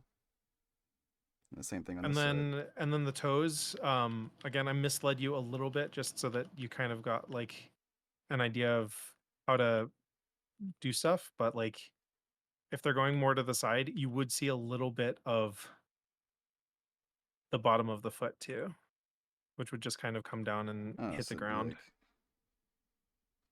So you don't have to change anything that you have, but I might just like with what you've got right now, let me try and emulate what you got. mm-hmm. So if you're looking at my stream, this is something else that is useful. And you did it great on the character's left foot, but on the right foot it's a little bit off is uh the center toes will be higher than the outside toes. Yes, So you did that's that correct. intuitively on the character left, but on the character right, they're all aligned with each other. You were correct.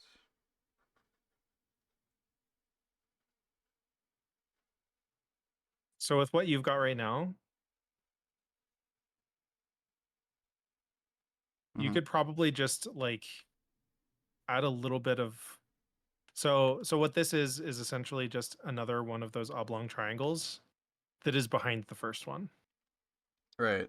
For the back of the So you don't have to worry about drawing the whole thing if you feel like you can intuit it. yeah, I But can basically you'd go just down and then in underneath. yeah, because if you're looking at it from the side, they kind of do like Yeah. they're like the bottom, the top front of your foot. So you want to draw this part. Yeah. So it'd be more like But it would go up into kind of where the Achilles is so like up instead from of here. into the existing triangle. Yeah, there you go.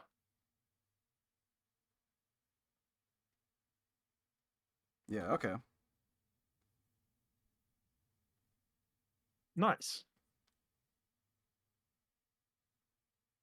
Feel me, doesn't feel like I'm getting. And then this through. is just useful for when you want to add details, but I'd go ahead and make a new layer that you can use kind of as like a blue sketch again. Okay.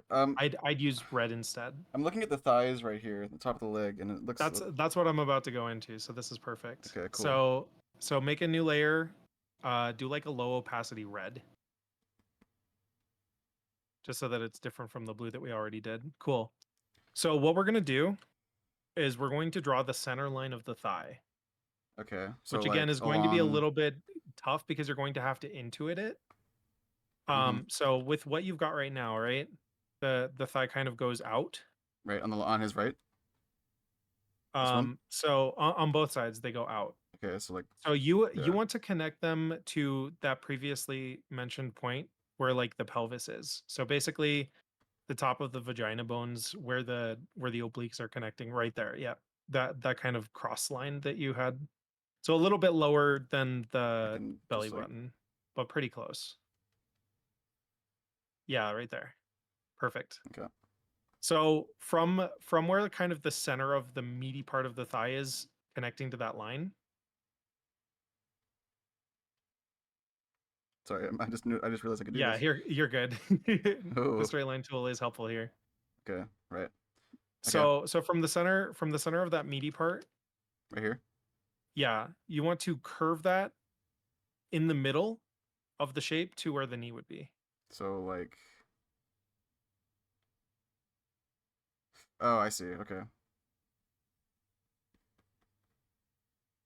Perfecto. And then you want to do the same thing for the other side, but the So- other side is more in perspective, so it's going to be closer to the outside. Yeah.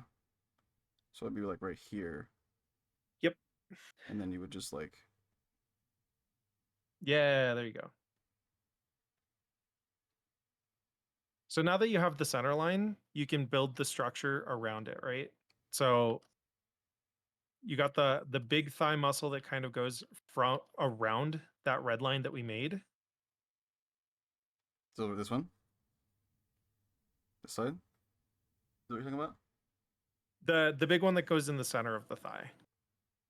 Right? Right. So that one's going to be kind of like an almond where it connects really thin at the top point and then really thin at the bottom point that we drew. Oh. And then it goes out a little bit. So.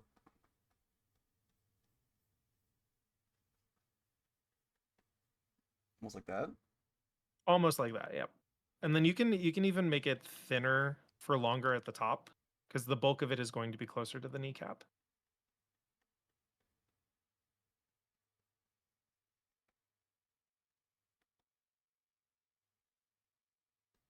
Oh, double check you're on the correct layer first. Yeah. I was wondering why.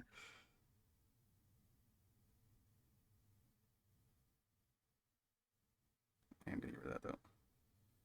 Fuck. Gotta undo more and then get rid of it. Yeah. And this is why I do my little erasey thing. Yeah, that's probably a good idea. Because it just gives me like 2 or 3 extra undo steps to mess Okay. up. Let me try again.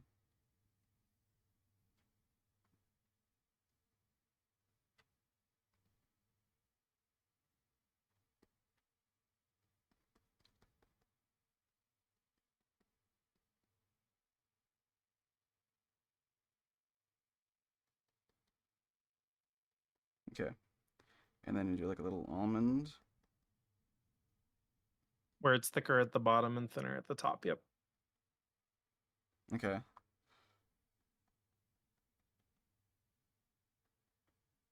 And then we got the sartorius muscle, which is the really visible one in between your legs. Mm-hmm. Not visible because it's big, but visible because it's a very specific shape. So that one's going to connect from the inside where we connected, and then it goes diagonal down behind the knee. Okay, so like kind of like that. Yep. And at the bottom, it's actually curving around another muscle, so it'll bulge out. It'll look like it's bulging out a little bit too, Ah, just okay. because it's curving around the leg.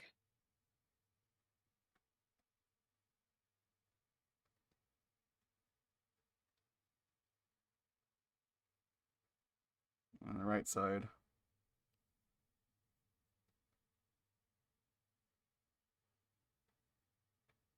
Perfecto. Notice how that also is exactly where we usually put fur patterns. Ah, So it's a handy shortcut. neat. And then you can see that there's this nice empty space between those two now. Mm-hmm. You don't have to fill that in per se, like right in but here. that is the vastus medialis. That's the muscle that is there. Okay. And Yeah, then heck there's would be- then there's the I forget what they're called, but like the ones that connect to the inside of the leg here that just kind of go out like that. Mhm. You don't really have to worry about these because they're pretty flat and they're kind of just viewed as a single group of muscles. So unless you're doing like deeper anatomy study and trying to do like perfect muscle drawing, they're not. They're like even most Yeah, artists don't it's actually care. it's me trying to draw Chappie without any skin or fur, just muscle. Yeah. But it is good to keep in mind that they are there because they don't go all the way to the bottom.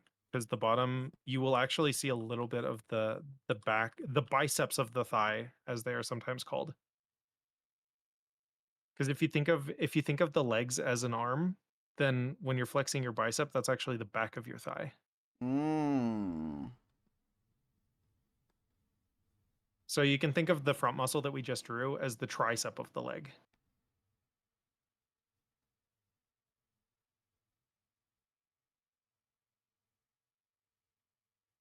Yeah, and that's about it. Like there's the big muscle on the outside, but we kind of already talked about that with like where the thigh bone actually connects.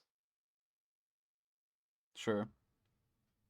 And then for the kneecap itself, a lot of people, if you're doing human proportion stuff, a lot of people also draw that kind of the same square at the front that I mentioned for the wrist. Because it's almost like a cube. Oh. Because again, everything is crossing over at that point, right? Mhm. So it becomes thinner, but there's also like strandy muscles that are on the side, so it looks flatter Uh-huh. as well. So that's why you usually get like the round shape and then a flat shape and then another round shape. Okay. But since we're doing digitigrade, you don't have to worry quite as much about that because it kind of just goes into overlapping round shapes. But that's also why I mentioned the vastus medialis because that part does overlap a little bit, right? So you'd get a little bit of like squish right there. Yeah. So it's not like a hard line, but it is like where those overlap with each other. Okay. But yeah, so that's why so like having the almond and then the almond goes into the square and then the square is kind of like the patella, the Mhm. kneecap. And it's a little bit more like an upside down trapezoid.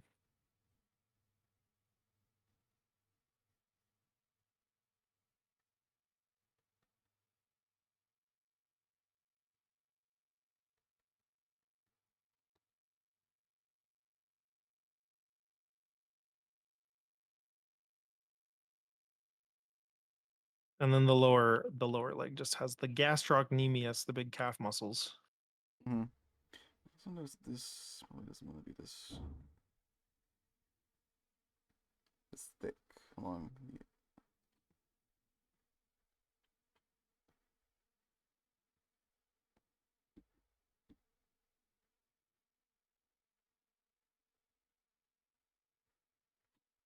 I feel like these. The perspective is a little too extreme on character, right? Like the lines that you did, they'd actually be more vertical, less diagonal. So Yeah. kind of closer to where you had it before. But the bottom, what I would do is on the bottom left side, like the outside line for the lower leg. Okay. But would Um, you go like this? not that one. The one to its left. This one? That one. So thicken that toward the top. So like up here? Yeah, like that.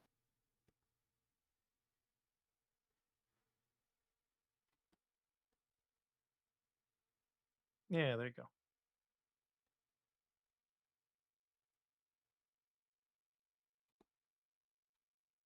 And then this is kind of like the same thing that we were talking about um with the like boob versus pec shape, right? Mm-hmm. So on both of your knees, go ahead and erase the curve that's pointing down. So this one? Or which one? No, the like kneecap one. Yeah, that one.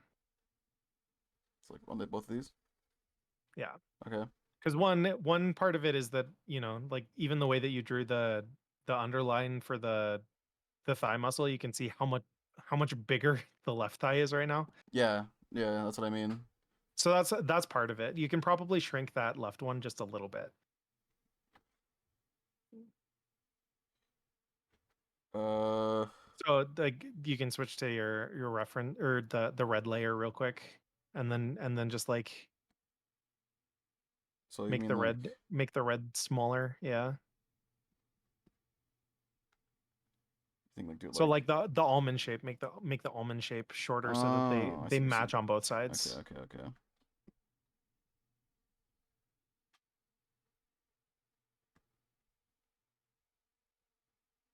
Yeah, there you go.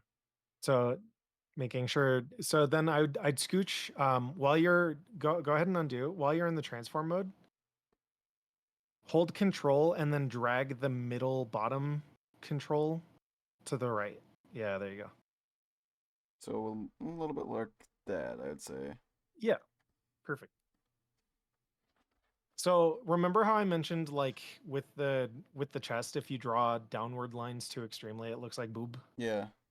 If you do that with the knee here, it also makes the knee look a little bit like in the wrong perspective compared to the leg. Mm-hmm.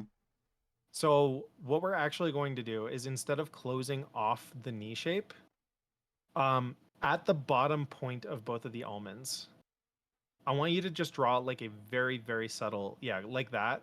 You can have it point down a little bit, but only a little bit. You mean like, Yeah. Cool. So now go ahead and hide your red lines. Hooray. yeah, that does look better.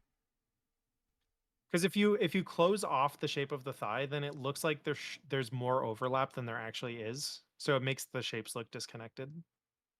Right here is bugging me. Yeah, and that's because you don't have enough overlap there. So So that one go ahead and zoom in. So do the same thing that I mentioned with the other leg, like taper it so that it connects higher up on the thigh. Yeah, perfect.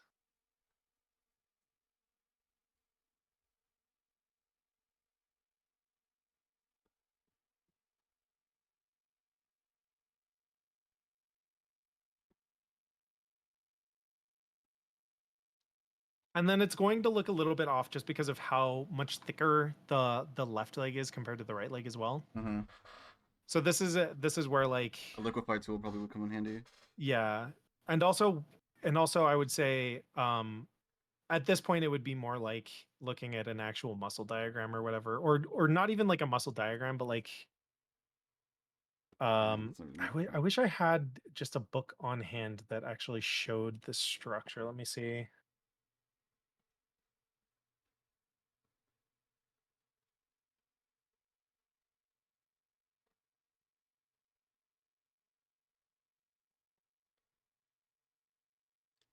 All right, line is thick. Shut up.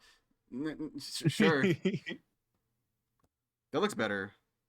It's shrinking the size of that thigh. In fact, maybe even worth just shrinking the inside as well, just a little bit more. Just a little bit more.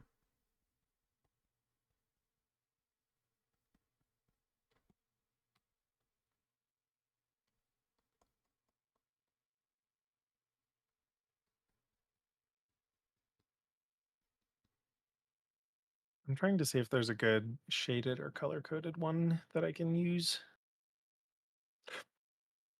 Ant, get away. That looks a lot better. Like a lot better.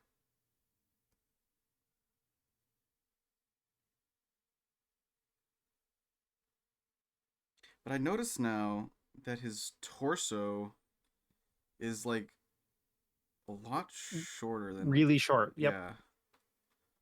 So maybe that could be an easy fix, possibly, of just like, Yeah, you could literally just grab the legs and shrink them or move them down or whatever.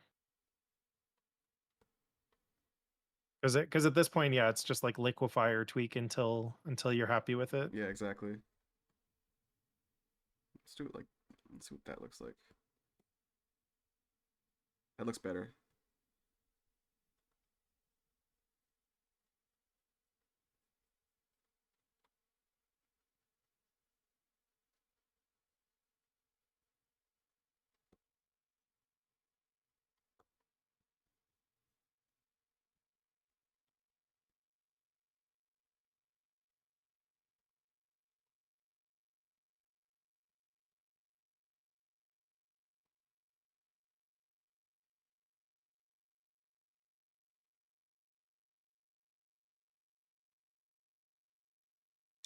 Okay, that looks much better.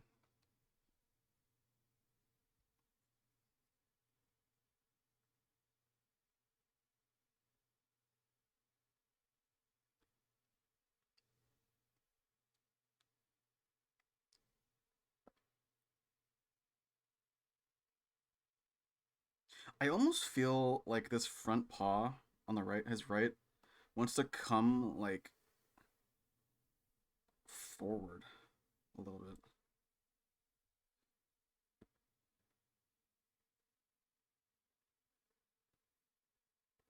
And link it up to the foot like Yeah, so this might be more like drawing it from the side, which like I showed you to do the oblong triangle, right? yeah. So the nice thing about that triangle is it's just like a weird amorphous shape, yeah? Mm-hmm. So if you want to draw something more from the side, you just have to draw the center line in a different spot. So if you want to look at my stream real quick. So like Right now. originally we did this, yeah? Mm. Where it came in the center. And they were kind of the same length on both sides for the triangle. Mm-hmm. So that would be like a front paw. Right. If you want to do a sideways one, then kind of like a foot, right? You'd want the long part to be pointing in the direction that the foot is facing, Right. and then it still connects to the leg up here or whatever. But then like even if it's at a little bit of an angle, you just draw the center line in a different spot, Mm-hmm. and then you still cut it in half, and then you still do the shapes out from that. And then yeah, you get the back of the foot there as well.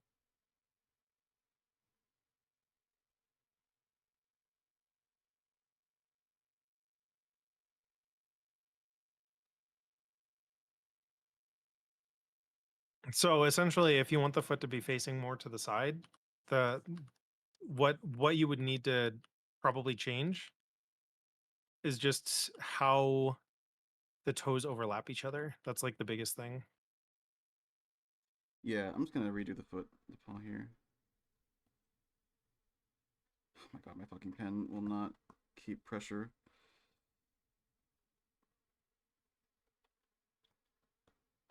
And this is one of those things where if you don't want to draw every paw, right? We talked about this before with the arms and a couple other things. Mm-hmm. If you've got your oblong triangle and you're like, okay, cool, I got my oblong triangle. And then you figure out like where that point is for the toe, Mm-hmm. where the line is that we used to erase the toe beans earlier. Because feel like where the front of the toes are, right? Right.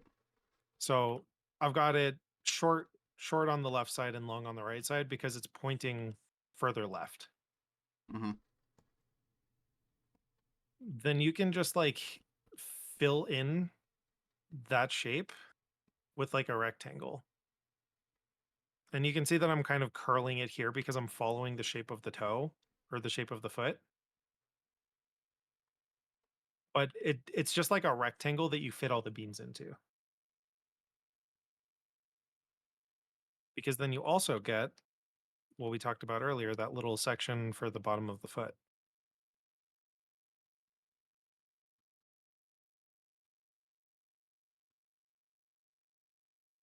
Loaf. Loaf.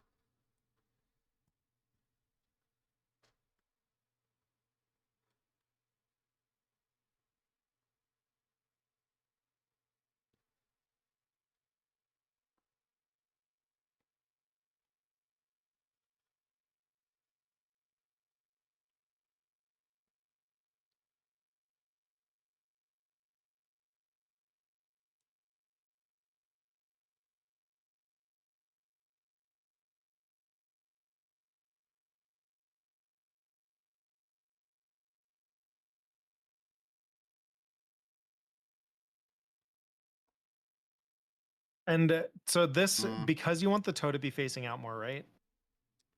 Yeah, I didn't look You quite would right. you'd actually move the claws further to the left I'm just gonna have because the they're going to right turned be out. because they're going to be on the front of the toes. And the front of the toes are facing to the side.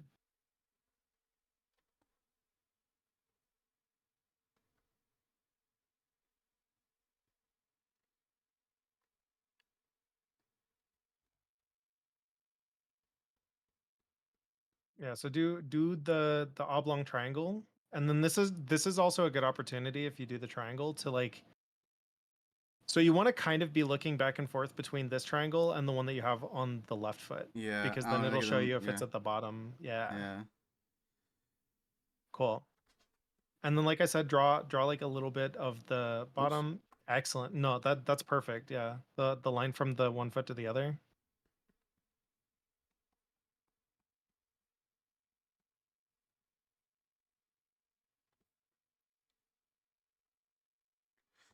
That's Cool. So now draw the center line, kind of again following the curve where you want the toes to go. and this is very important to get this like.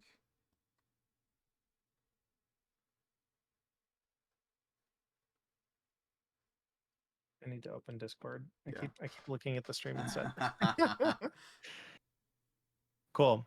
And then draw the line where you want the toes to be pointing and like where the bottom of the toes would be. Right. I think. Yeah, and then draw like the upwards curve. So in this case, you want the curve because we're looking at the side of the foot, right? Mm-hmm. So this toe that you the line that you're looking at right now that's kind of curving inward, make that curve outward instead. Oh, really? Because again, we're looking at it from the side, which means that it's going to be So, facing the It'd side. be like this, Yeah.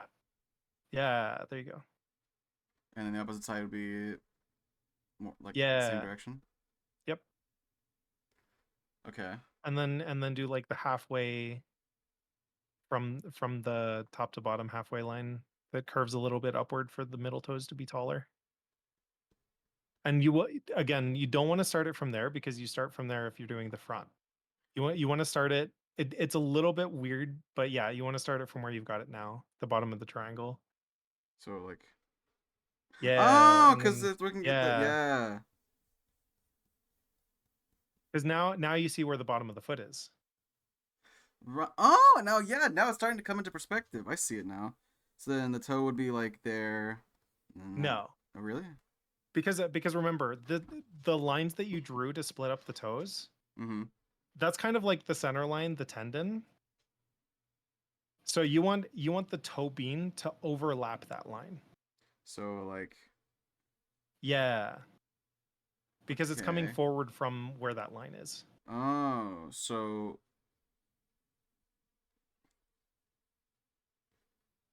And that means that the one on the far side, so notice how you were kind of staying inside the one on the left. Yeah.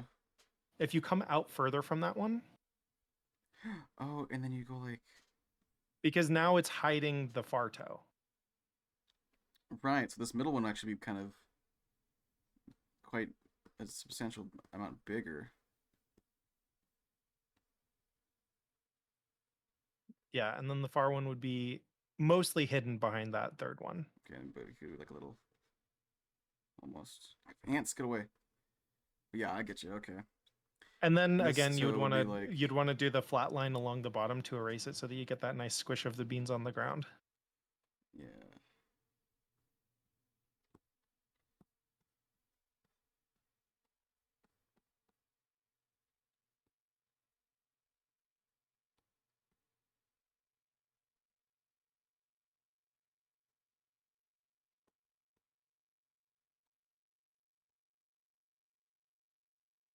But yeah, now you can erase the inside of all of the bean shapes.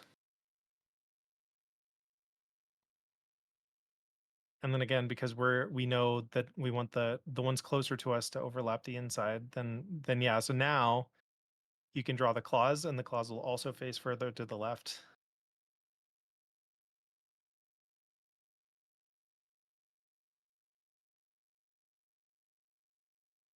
And then because the other one's hidden, you would still see the claw. It would just be poking out.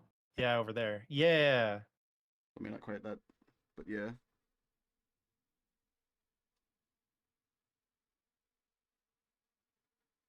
Okay, neat.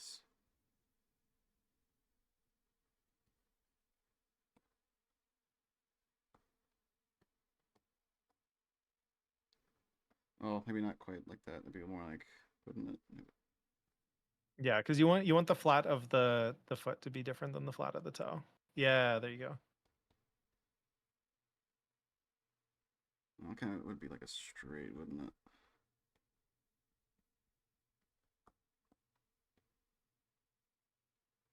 Yeah. I mean, it's bigger than the others. Yeah, so this is where I would just grab that entire foot on the character's left, or right. Go to transform tool,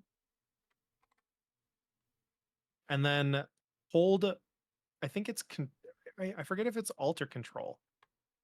No, so grab the side controller, and then hold alt while you're doing it. I am holding alt.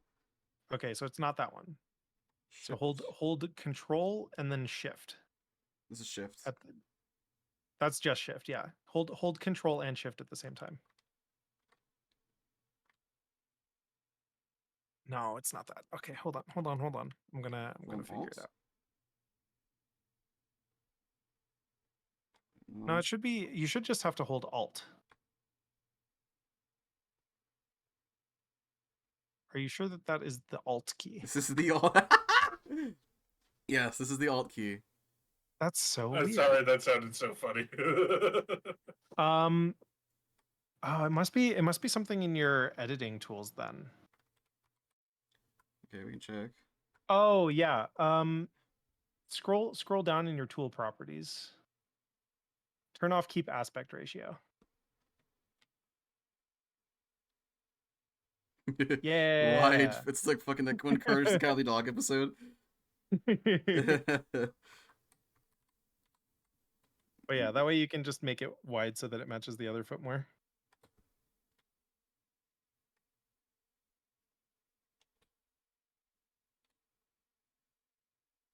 And then I'd say rotate it a little bit clockwise. Yeah, perfect. Boom. Okay, let me just adjust the.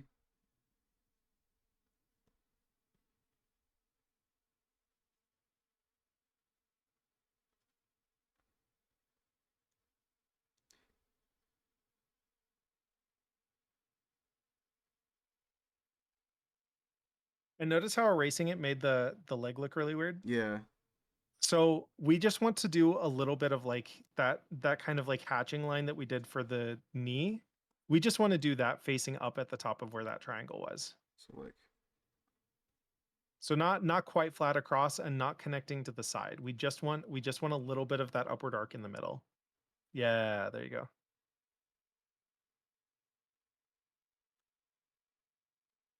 Because that shows us where that overlap is, like where the top shape of the leg is changing to the top shape of the foot. Mm-hmm.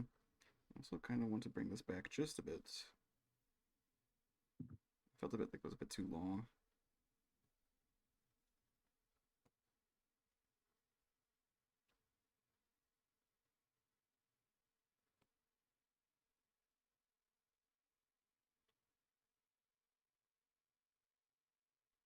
You know what? I kind of want to.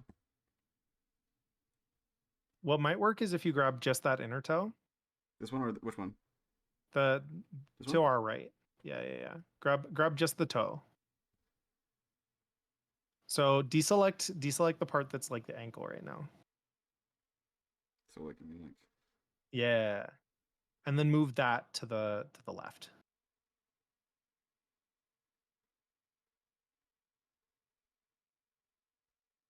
Kind of want to make. And you can move it even more if you want so that it overlaps more or make it wider if that works too.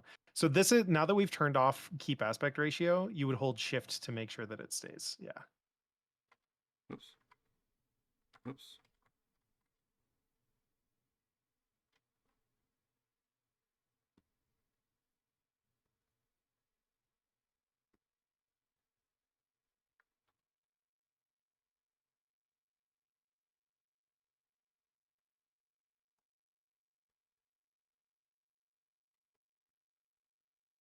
Progress. kind of want to also select this outer toe and move it like that almost. Yeah, and then I'd even, because you moved it, you can probably make the outside most toe a little bit bigger and more visible too. Yeah.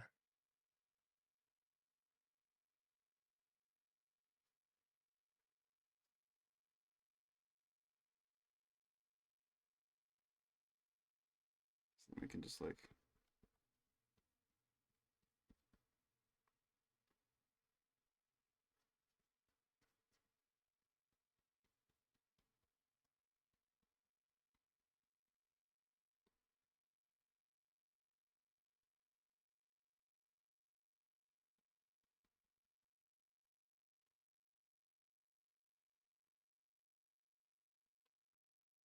all right.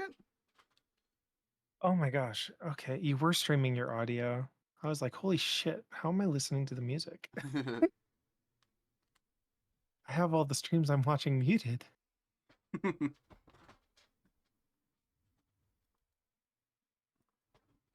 Okay, so now, fun part. Notice how we've done a bunch of these like weird kind of half visible overlapping lines. Sure. We got one for the ankle, we got one for the top of the foot, we got one for the knee. Right. Now, turn on the thigh sketch lines and then reduce the opacity so that they're not quite as extreme. That's the wrong Oh. layer. That's the wrong layer. Cool. So now you can go back to your inking layer. We are going to do just a couple little hatch lines that follow the parts of the thigh. Okay. So like, yeah, very, very subtle. We don't even necessarily have to go all the way down from there. You could probably just do the outside curve of the thigh. So, like, you mean like this? Yeah, so that like don't even go all the way up it. Just go kind of where it's overlapping toward the edge. Yeah. And do that on the top and the bottom. And then on the bottom again, just a little bit. And then do that same thing on the other side. Like right here? On the other thigh, I mean. Oh, okay. Because now, see how it's not quite matching up with our outline?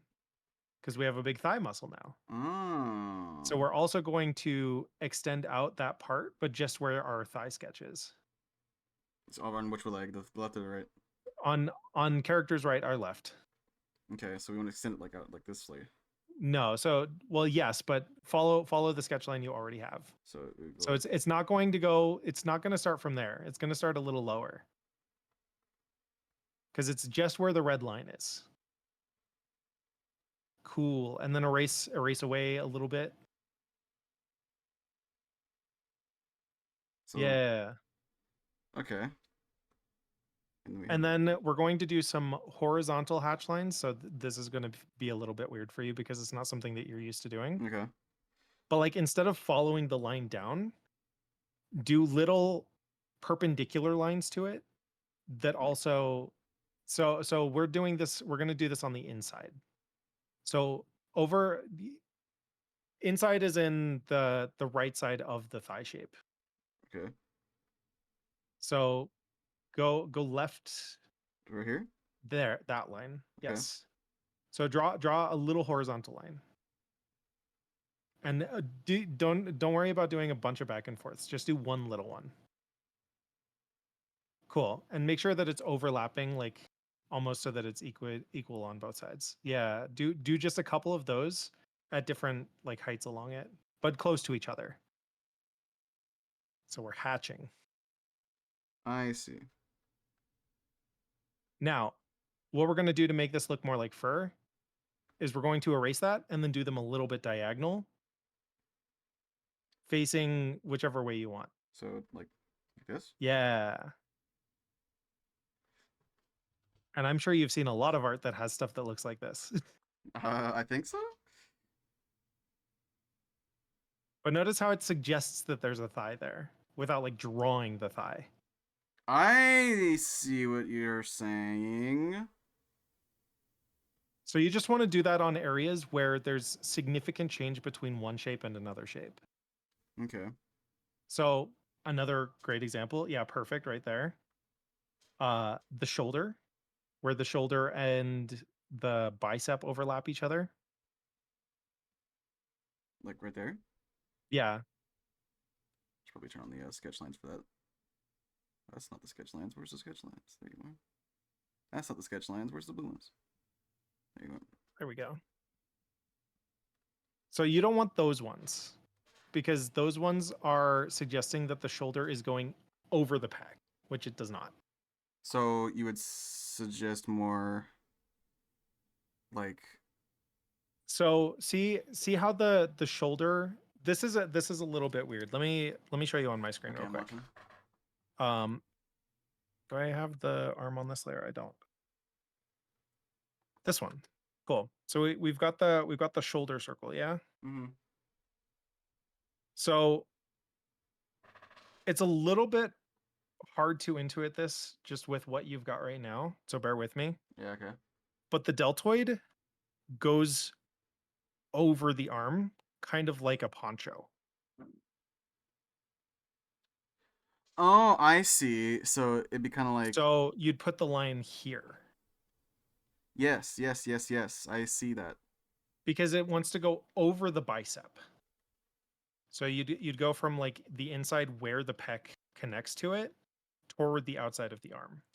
Right. And you're a little bit low there because you're following the circle. But again, we don't want to follow the circle. We want to follow like the top half of the Pokeball. So sort of. So again, you're going like from the bottom up, yeah? You're following the curve of the circle.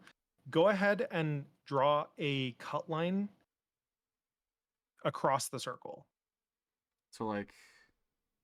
So like not from where your current dark line is, but just, and you can do this on your red layer actually. Yeah, that's Because probably we already better, have yeah. the red layer, so we might as well use it. Okay. And you might need to darken the red because that's like your half opacity red. Oh, You yeah. you can just darken it in the color picker. Yeah. So yeah, on the circle, draw a line that cuts it in half. So like this, Nope. like this, Nope. like this. Horizontally. Horizontal, like this. Yes. So imagine that the top half of that is the shoulder. Okay, so up here. Yeah. So I told you to cut it into a perfect half, but imagine if it was a Pokeball, it would wrap around the Pokeball, right? Oh, okay, so like it'd be like a my fucking Yeah, pen. exactly. Oh my god, like it's just not. This is equal pressure. I need to get this pen replaced. This is not great. But yeah, so you'd want those lines to be kind of diagonally cutting across that. Okay, so Because if you look at my screen real quick, yeah. this is the way that the muscles are overlapping. The pec goes underneath the bicep, or does it go underneath or over? Goes over. So the deltoid goes over everything like this, and then the pec goes up like that, and then the bicep goes like this. This is like how the actual muscles overlap with each other. So when you draw the circle here, you kind of want to go like where all the fatty mass is, following the bicep. It's just that we don't have shapes that kind of show the bicep specifically yet because of the order that I taught you to construct everything in. So that's why it's a little bit harder to intuit just with what we have right now. But that's why I was saying, like, if you cut the circle in half so that it looks kind of like a poncho, Mm-hmm. then it would just be going from where the chest ends across the arm. but not all the way across the arm, because again, like we're just implying that there's a big shape change here, but there's not as much of a shape change on the outside of the arm, right? Like this is smoother than the spot between your shoulder and your bicep. Okay, so like the Yeah, perfect. oh, I see, and it kind of goes like that. And then if you needed to bring the, armpit line up or the pec line up a little bit to work better with that, then you can tweak it from So there. that's where the armpit would kind of begin. And notice again how I said that, like, because your pec right now is curving up into the arm. Mm-hmm. So go ahead and draw the pec also curving upward instead of downward. So following the blue line that you have instead of the brown line that you So, currently have. like here. Yeah. Fucking pen, come on. There you go. So it'd go like that. Yeah.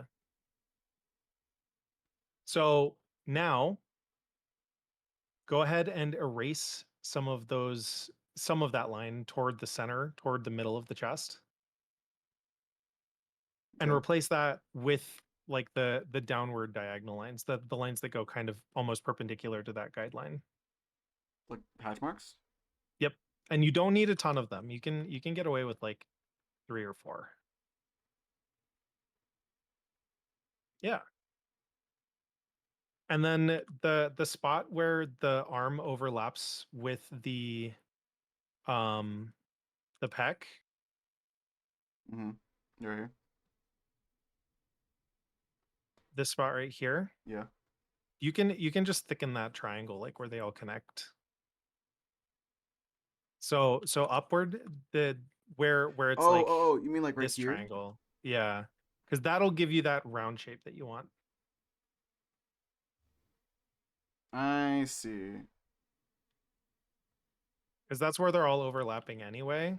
But that way you still get that kind of like round pec that you're looking for, but then it cuts into the part of the pec that is following the rib cage.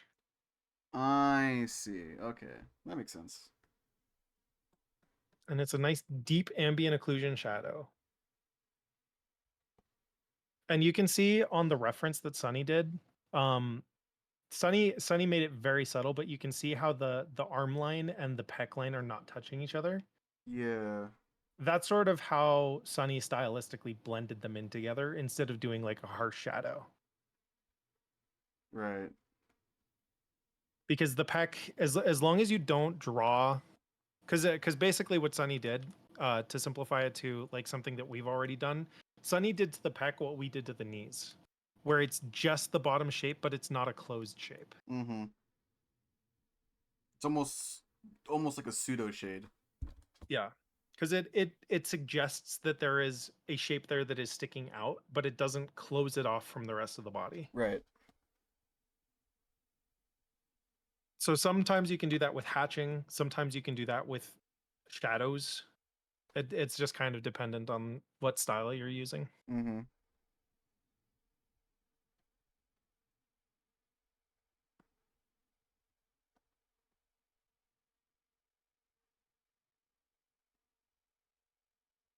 Cool. Nice.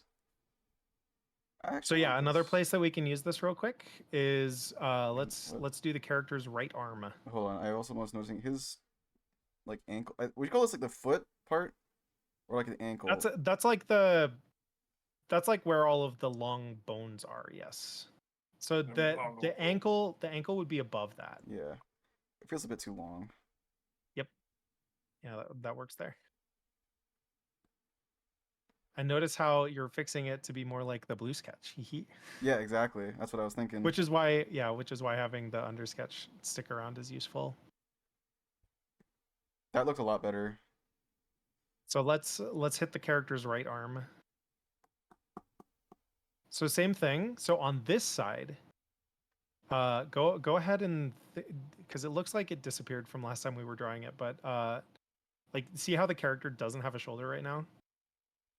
Oh yeah, because of it's behind the mane. So we want to stick it out a little bit. We want to follow the circle that we already have. Okay. Like, And then erase away a little bit so that we get that nice little like crease right there. Yeah.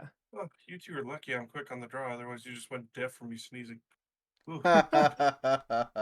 Like I pulled shirt overhead, threw hand off keyboard, and just smacked the shit out of my stream deck and managed to mute it. I almost want Oh to my say gosh. that this part also curves in just a little bit. Yeah. But remember what I said about the lat? So you can also suggest the lat by drawing a little bit of a thick shadow underneath that part. So like,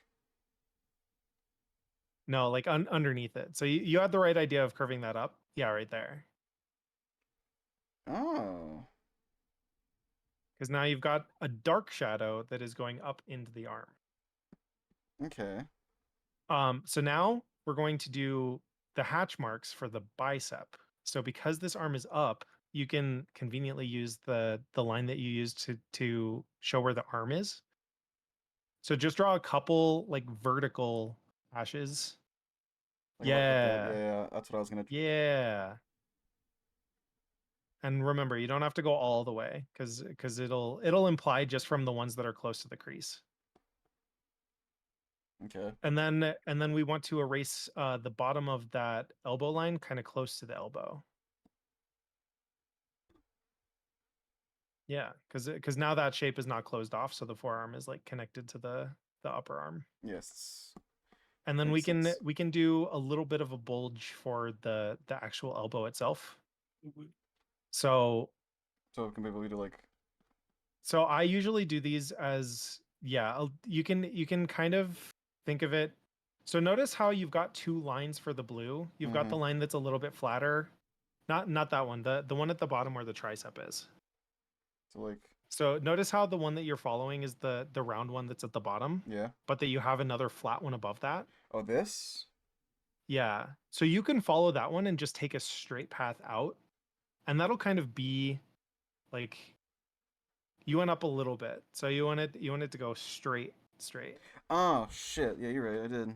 So for example, just like hold shift and click where the top of that line is, and then just follow it with the and then just go out from the arm.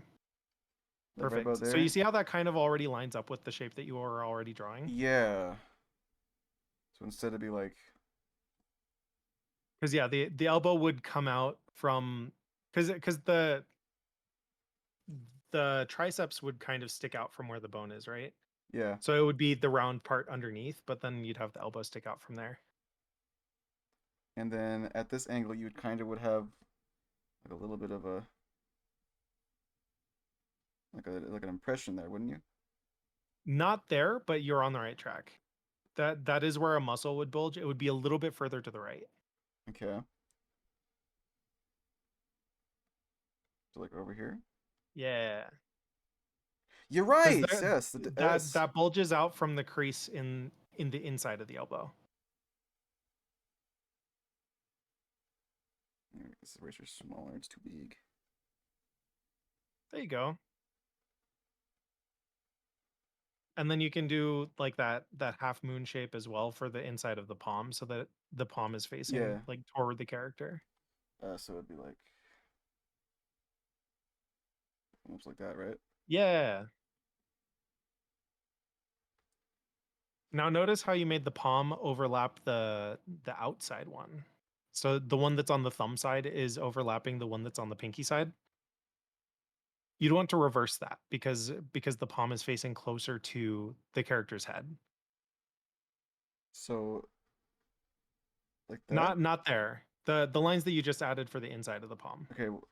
So. So you'd want instead of having the right one go Oh, down I further, see. you'd Yeah, I want see the what you mean. I left see what one you to mean. go Yeah, down yeah, further. yeah. So you'd be like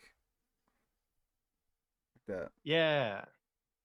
but like maybe more like. Because like that muscle on the hand, Yeah, it'd it be a little bit follows further to the like right. the thumb, right? But yeah, it follows the thumb. But it also kind of like bulges upward toward the fingers. There you go. And then that one on the outside would be a little bit further in as well. But again, you don't necessarily want these to be harsh lines because Yeah, this is yeah. they're soft next to each other. Yeah. We can make them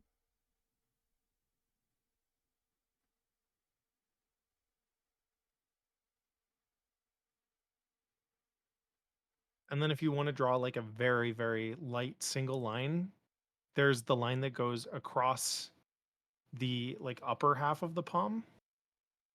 So like, Like if you look at your hand, it goes across from kind of below the index finger. oh, yeah, it kind of goes like, Yeah, that one. So just do that really light in like a single line. lower like the hardness on the brush down. I can't do that. Brush, whatever.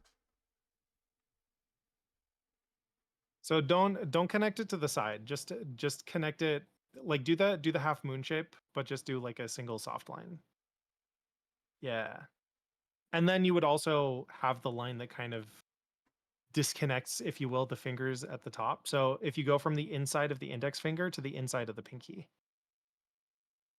And that would also wrap up over. Well, also keep like in mind that I it'd think his be hands also have like pads. Oh yeah.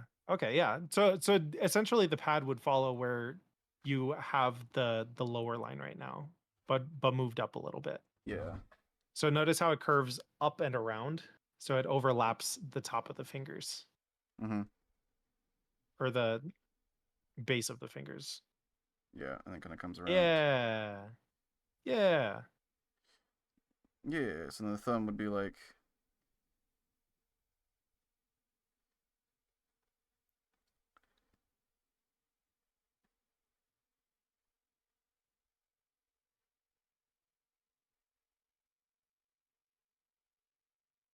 but it's like taller.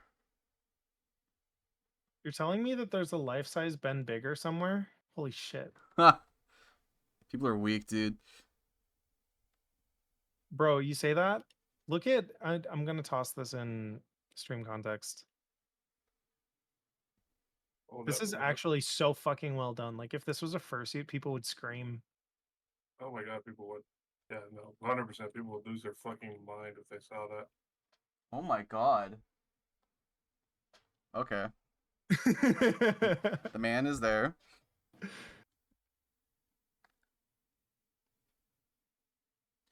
I'm just gonna kind of wing it with the actual.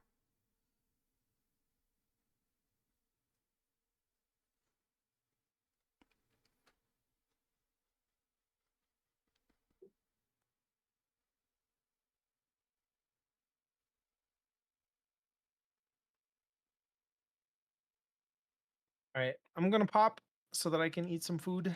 Yes, Sky, thank you so fucking much. Yeah, This has been a very good and educational time for me. Haha, I win. These fingers are too long. you are the winner. Thank you. I appreciate it, bud. I'm gonna go eat some pizza. Go get some fucking peepa. Hell yeah. Appreciate you, bud. Have a good one. Oh wow, what bye, Sky? Bye. Bye bye.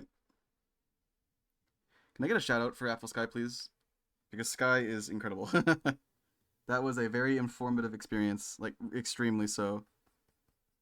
Daisy was locking myself in a room with Daisy. Very good.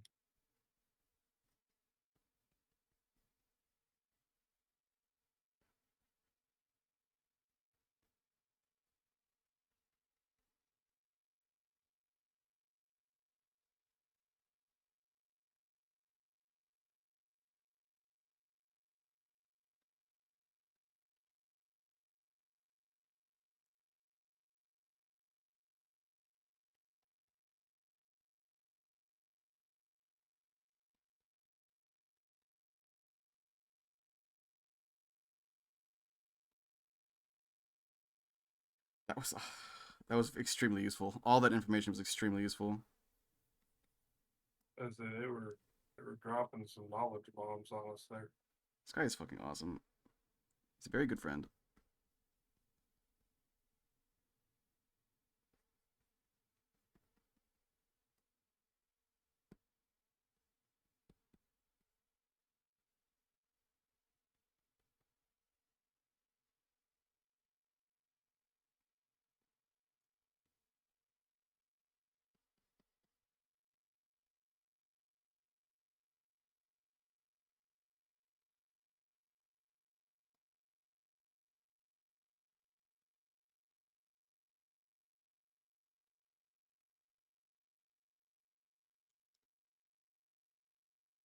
Just me just trying to get these fucking fingers right.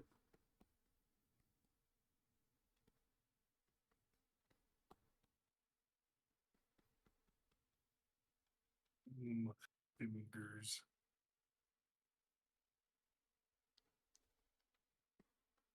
I like fingers because I could chew out of. Uh-huh. I'll let you let your fingers go.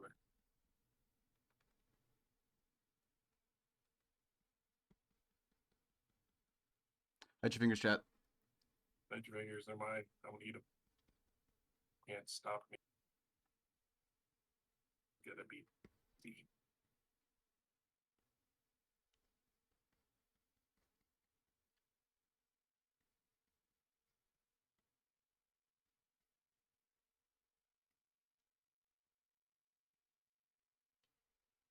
All of man, I'll give you the mean. If I showed you a finger, would you eat it? I know I would. Hell, I'd come back for seconds.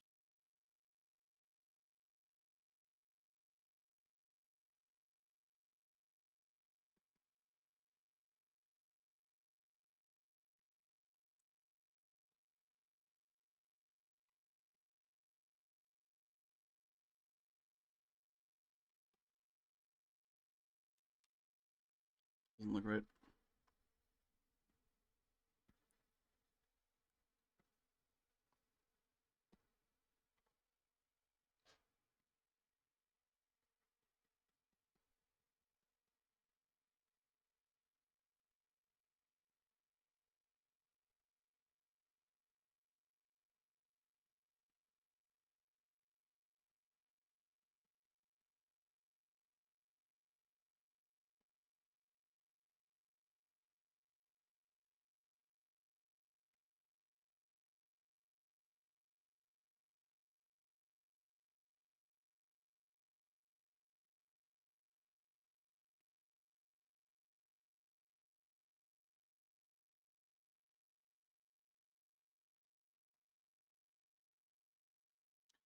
Okay.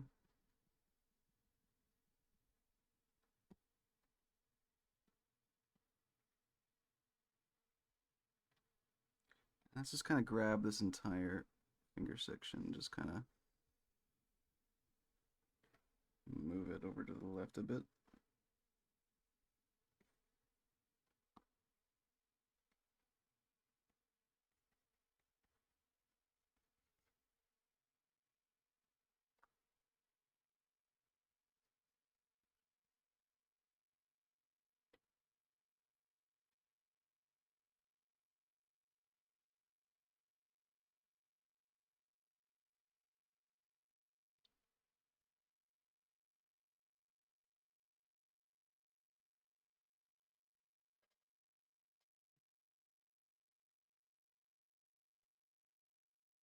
Why is my brush so big? It isn't supposed to be this big.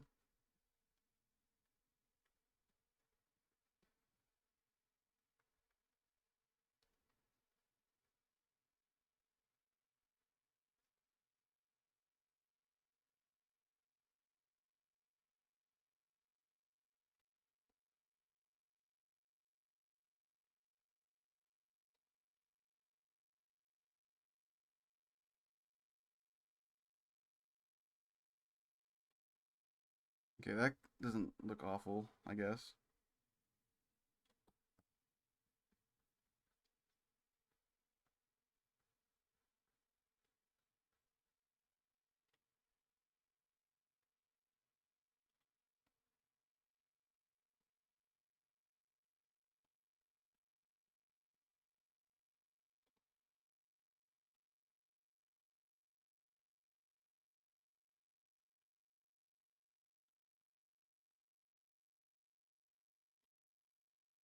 It could be worse.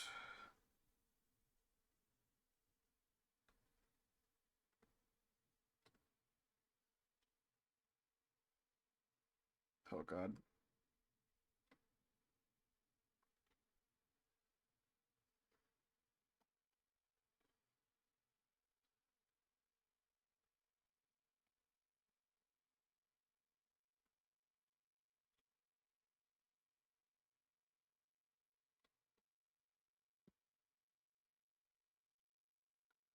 Okay, how the fuck am I supposed to do that other hand?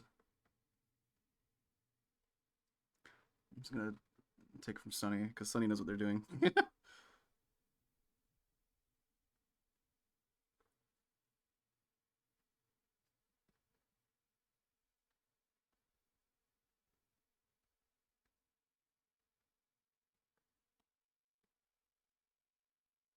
Sunny knows what they're doing, chat. Guys, what did you guys think about Sky's art lesson? Informative.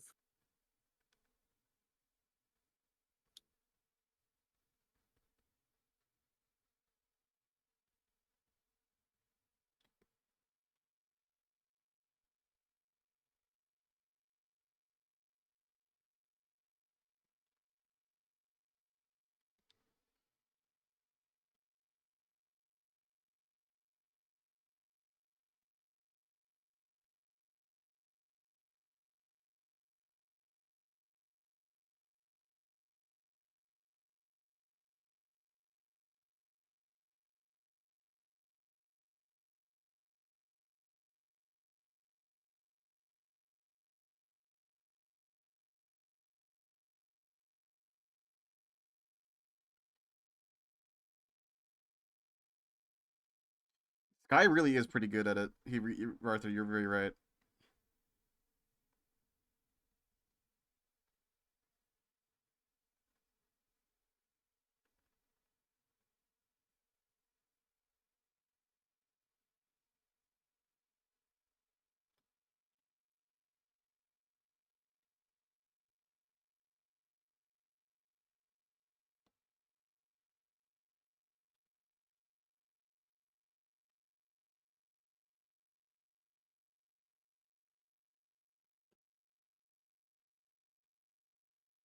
I am very impressed with Sky and his ability to communicate information. Teaching is not easy, chat. Teaching is not easy.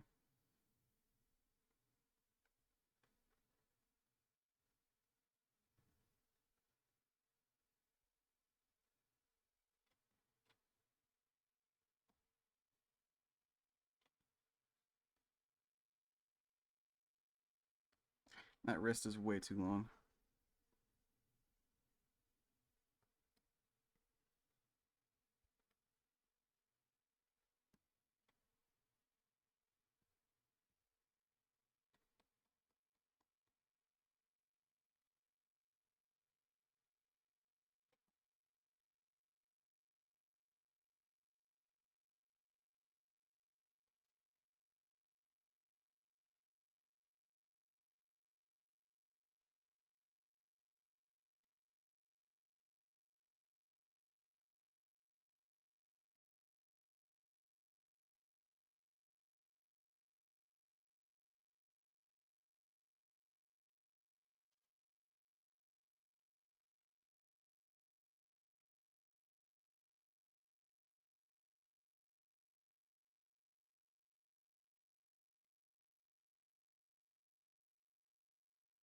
Haha. Look at Loaf. He thinks he's important. It's funny.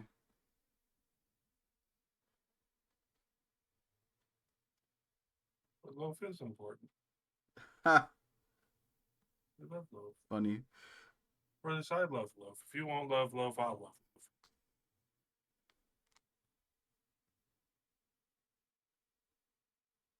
Everybody could use a hug every once in a while, including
was the key to do that?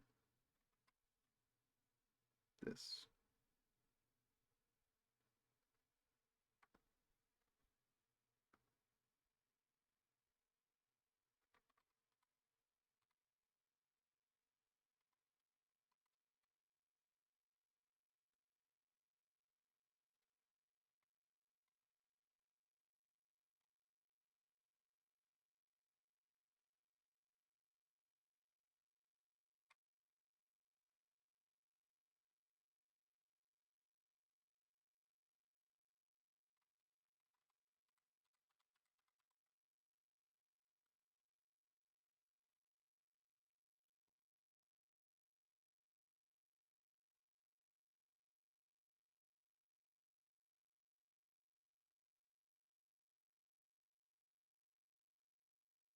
Nope.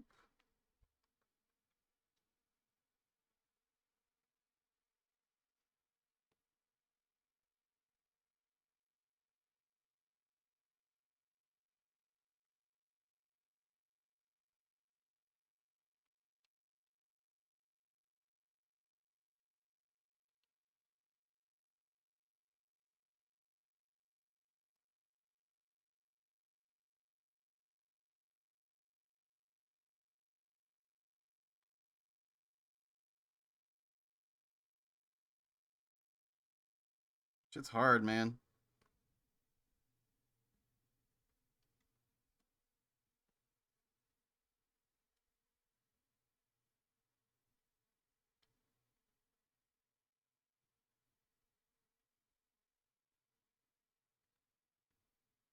Whatever, I'm done looking at the hands. They'll never look right. They will never look right. And of course, last thing. How could I forget?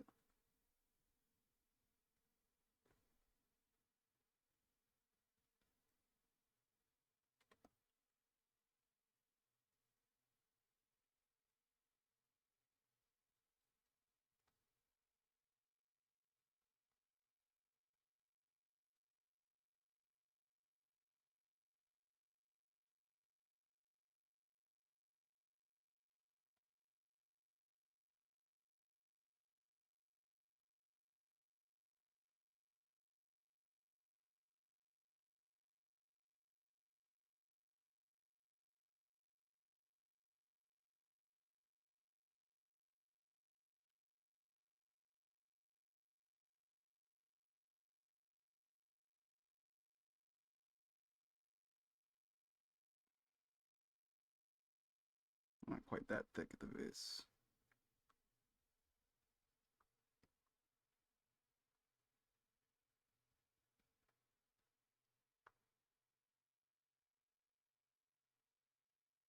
So that thick in general. It's too much.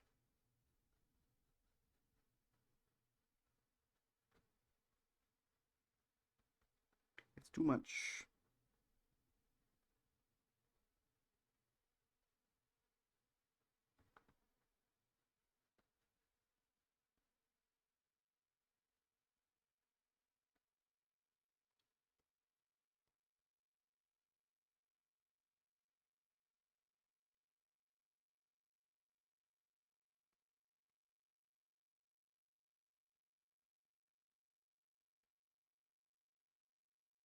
There we go.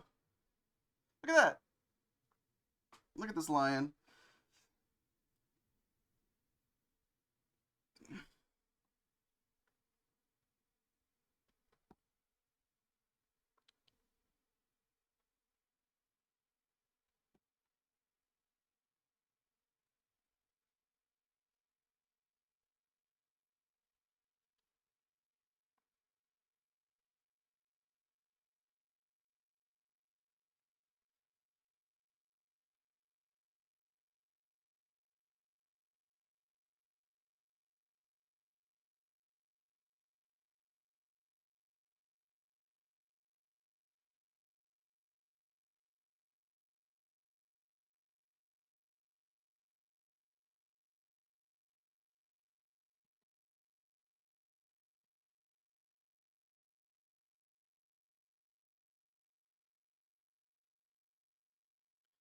Honestly, I have to say this looks pretty good.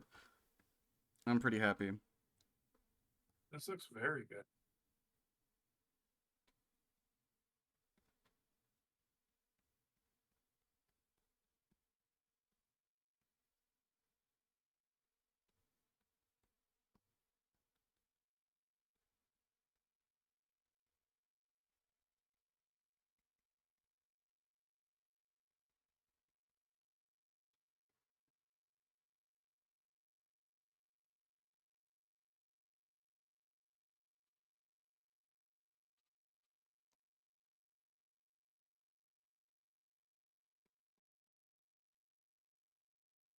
I'm gonna line this. I'm very happy with the way this turned out.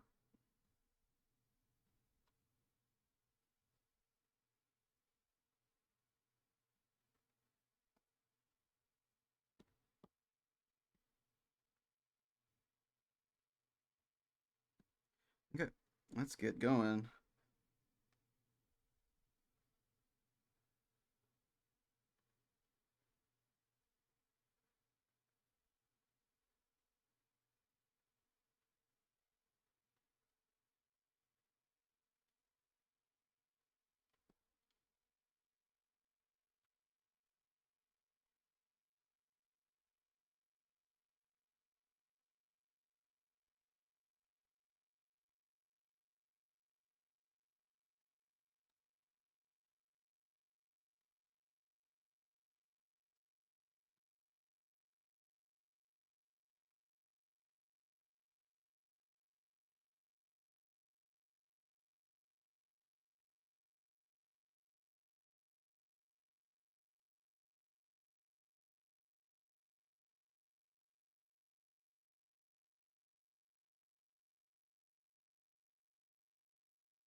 Okay.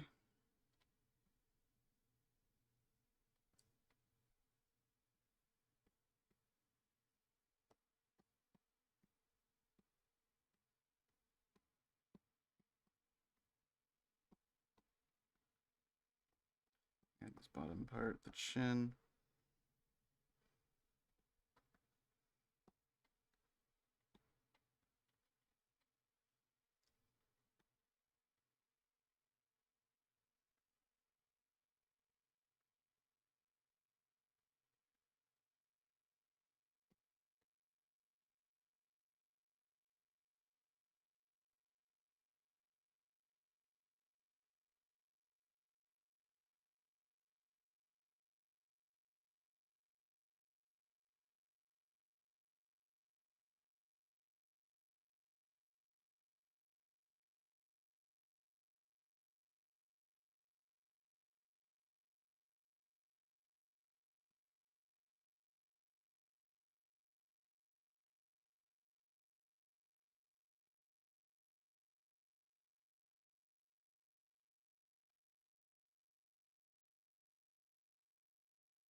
Okay. Alright, that's the face, I think.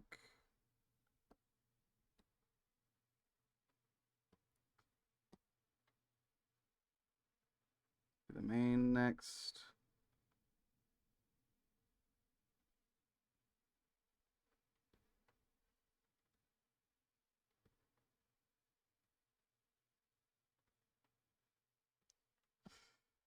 I'm very satisfied. This was a very educational stream.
Okay.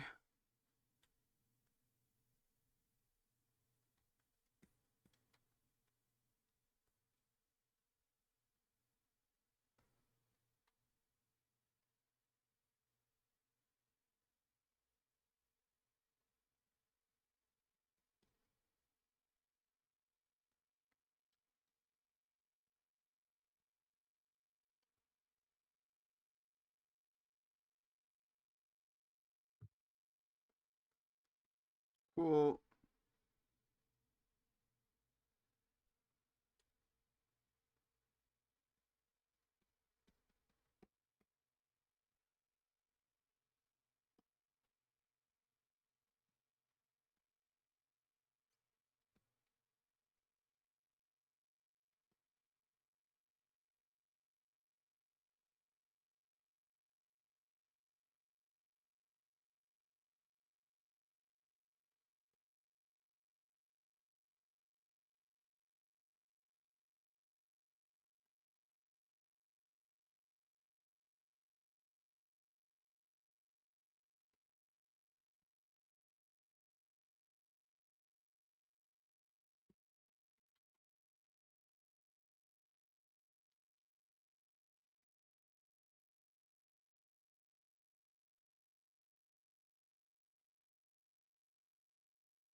Oh.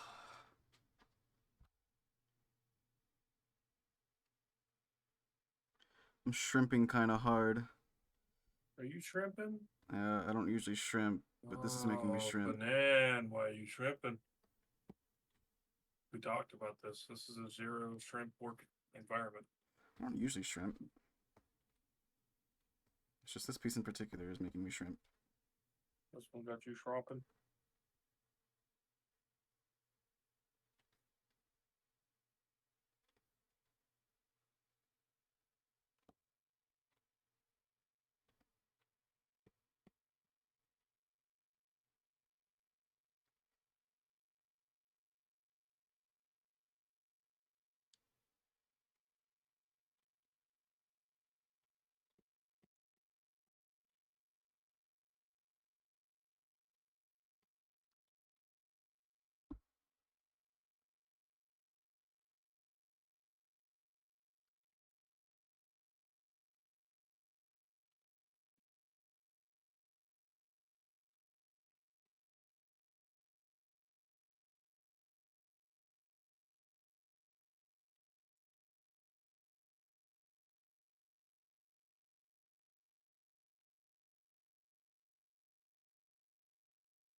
Okay, and then we just draw that flat line.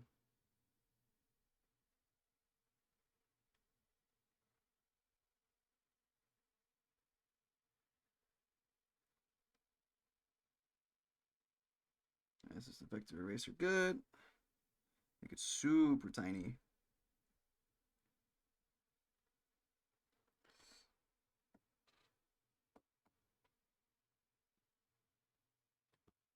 Okay, cool.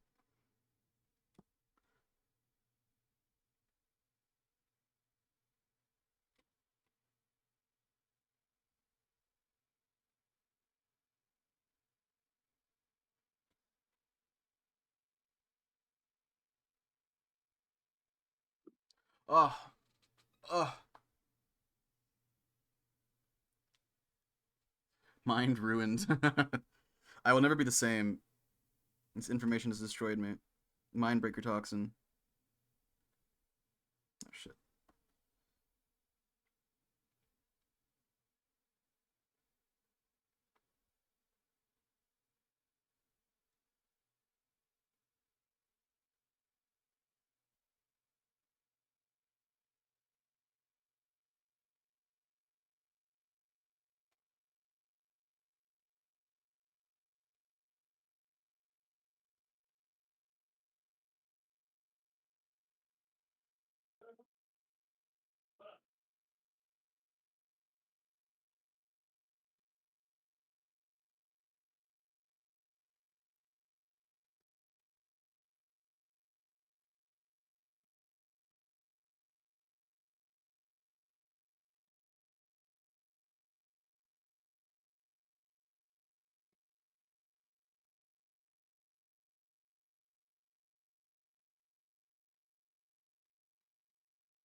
Is everything lined already?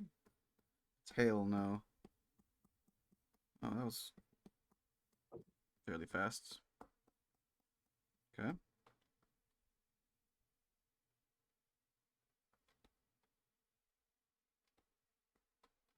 It's gonna be a pretty long line.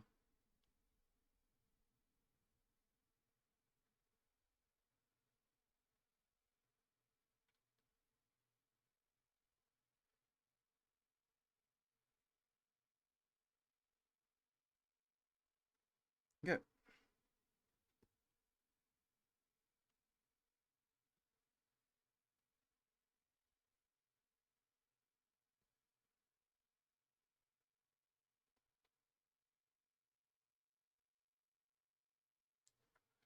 All right. How does it look without the sketch? Here we go.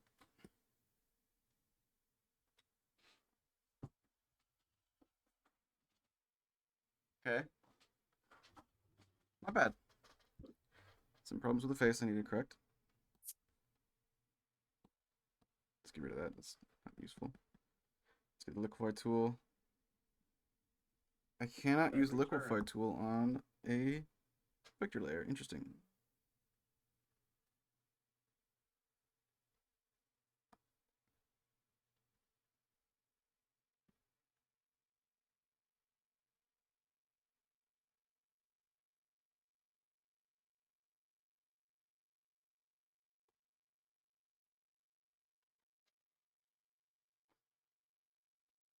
He is sort of dummy thick, but it's whatever. He kind of is just in general.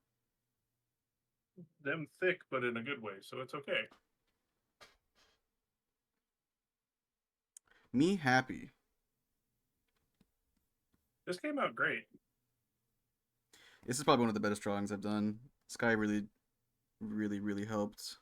But yeah, you had the extra confidence of someone standing over your shoulder, basically, not here, do it this Yeah, way, exactly. which means you're not double guessing everything you're doing, Mm-hmm.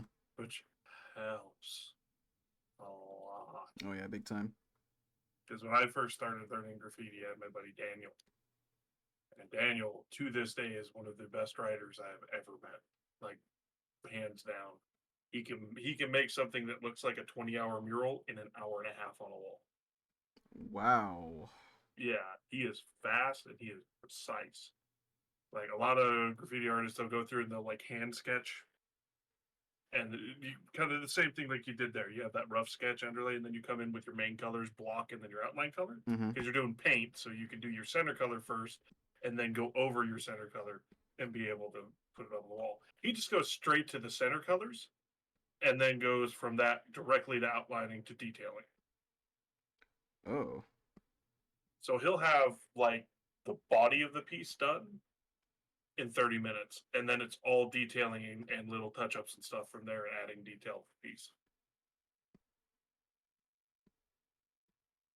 But his big thing is hitting rail cars. That's what he likes painting on. So Mm. fast, quick, and get the fuck out.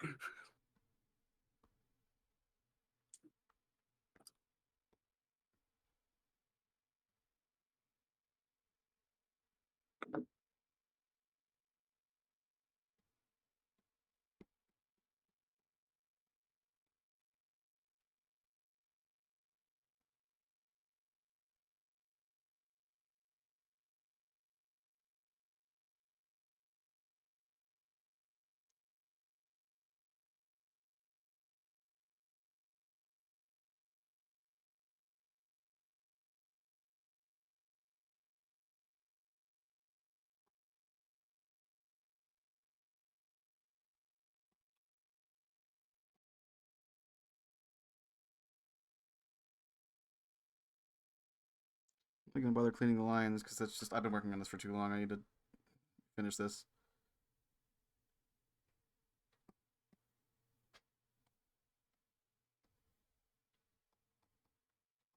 Oh my god. It scared me. Hmm? This song. Were you not ready for it? Still playing Res? This doesn't sound like Res. It's not Res. Why are you playing not Res?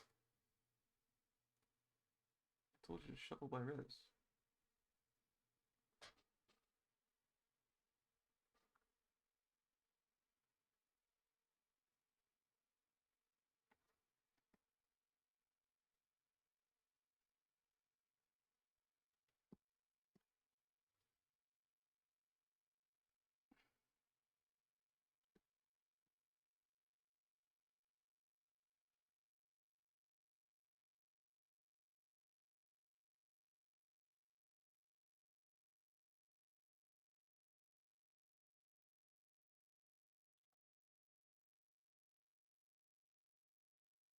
Oh boy, I love coloring things in.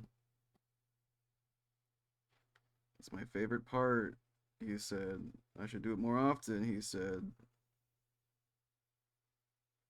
Turn that frown upside down. No, Just think, you only have to color it in once. don't tell me how to feel. I will destroy you. I'm not sorry.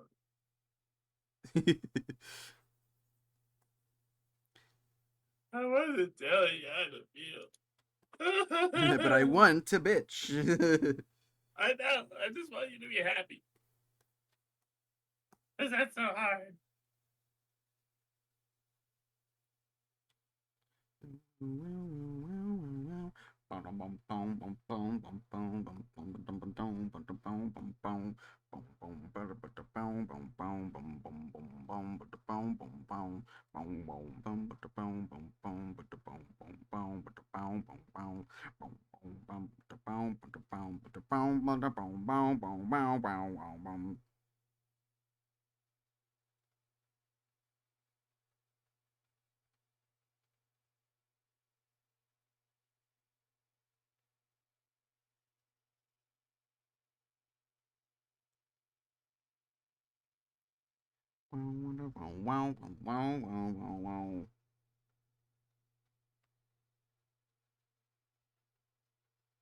I fucking love Rez. Rez is one of my favorite artists lately. They make such fucking good music.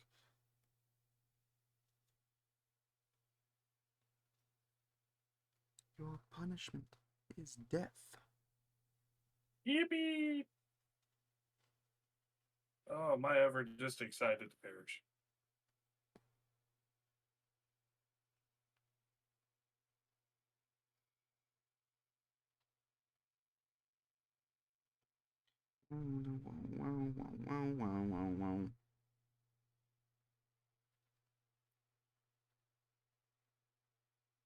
Are you gonna try and do shading? No. That is another lesson for another time. That is another day. Another day. Ugh.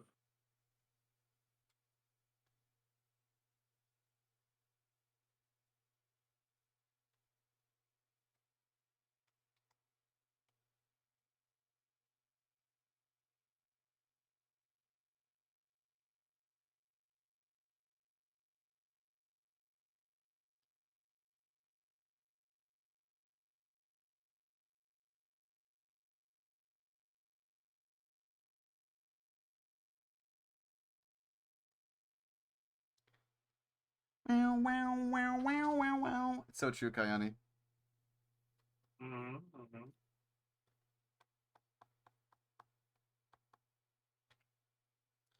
Let's get the white again. Hardness down. Oh, Nan, you didn't do the check your layer redeem yet. Oh yeah, I still got it. You need to do that so I can hit you with it every now and then.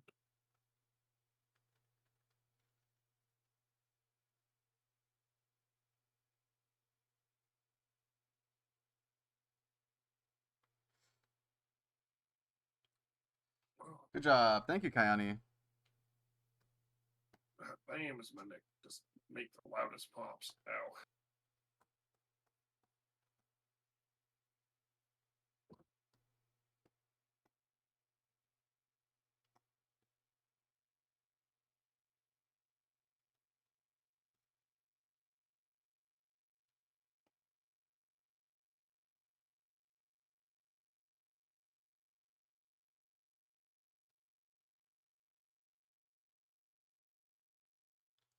I have very conflicted feelings about the song because this is a song that Rez did with Deadmau5, and I have very complicated feelings with Deadmau5. Mm-hmm. He used to be my favorite artist, like just like of all fucking time. I love him to death. Cause he was the first artist I started listening to when I was like really getting into music, like around like my sophomore year of high school. Like when I discovered Deadmau5's music, and I was like, damn, electronic music actually goes really fucking hard. I love this, so I started listening to it all the time. But nowadays it's like, yeah, his music is fine, but the dude is just a total dickhead. He's just an asshole, kind of. Like William Shatner. Gotcha. He's a master at his craft, but he's just a kind of a fucking asshole.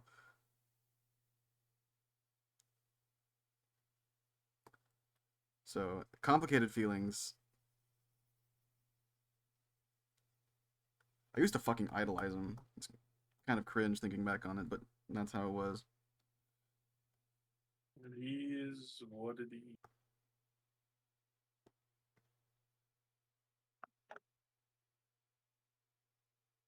Don't worry, Nan. You're not the only one who used to idolize people who turned out to be assholes. I loved Mel Brooks as a kid. Oh no. He was the man in Mad Max. Mad Max was my favorite movies. And then I got older and learned about Mel Brooks. And went, oh my God, he's an asshole. Never meet your heroes, chat. Mel Brooks is a fucking.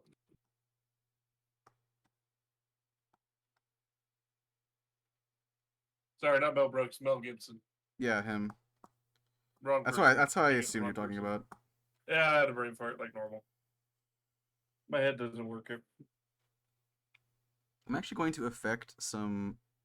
I'm going to try out some color changes on Chaffee that I've had in my mind for a while now. Do it.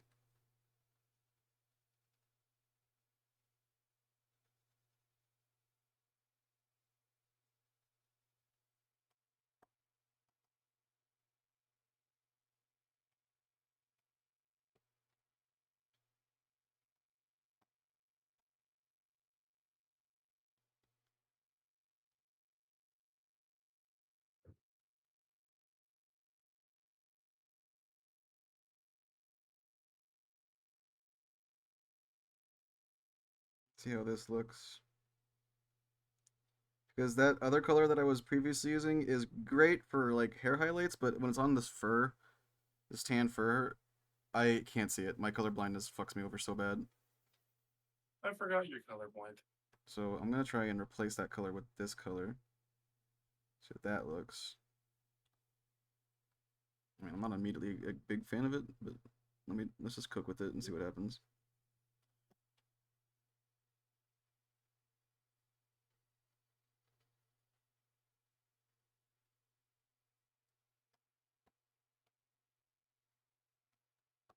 Yeah, I'm very colorblind. Well, not very. I'm red-green colorblind. A little bit. But it's not like This explains super dramatic and some things.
So I decided to change DayZ servers because the one I was on, I wasn't having much fun in.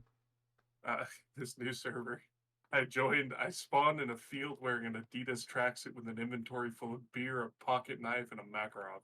Ah, yes. Classic. Soviet gaming.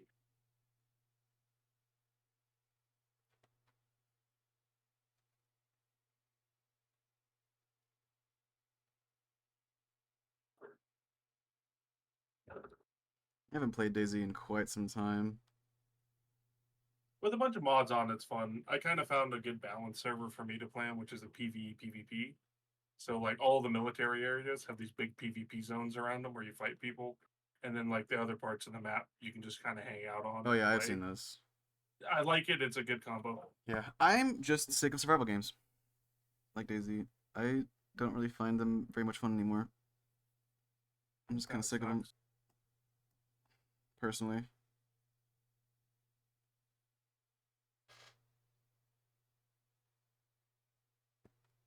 I have had my fill.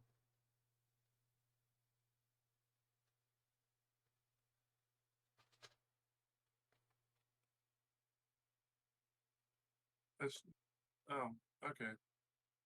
I just spawned in, dude. Not sure.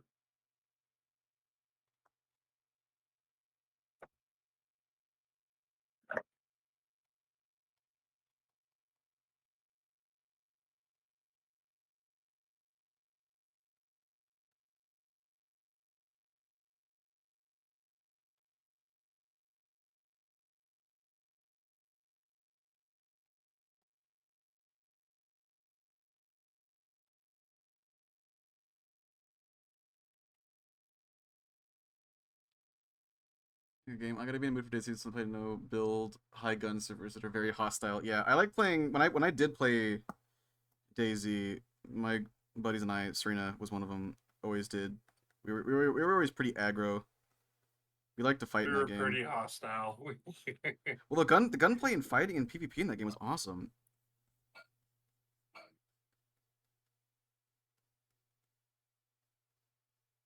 That's what we did it for. Yeah, we played on Epoch a lot in the DayZ mod, and it was good. We did well. So I had a lot of fun on Epoch. Mhm. Angered a couple of YouTubers who were douchebags, so it Oh was worth yeah, it. fucking Devil Dog Gamer back in the day. Devil Dog Gamer, a person who thinks they're all that in a bag of potato chips, but is a rear echelon Marine. He's changed. He's gotten better. He's now. way better now. He used to be an asshat. Yeah. Like back then, he legit was an asshat. So he deserved it back then. Nowadays, not so much. He reminds me of Airwing Marine now, who does a lot of Tarkov content. Just kind of chill, lay back, run with it. Yeah, I think he's also signed on to be like the spokesman for fucking Gray Zone Warfare now. I think too. Yeah, he's one of them. Him and Airwing Marine do a lot of his okay. own content. I don't know if you look up Airwing, you'll like him. You would like him because he's very informative. Everything's to the point. Here's the information that's going on. Here's what's going on. Here's my opinion for 2 seconds, and then we're back to facts.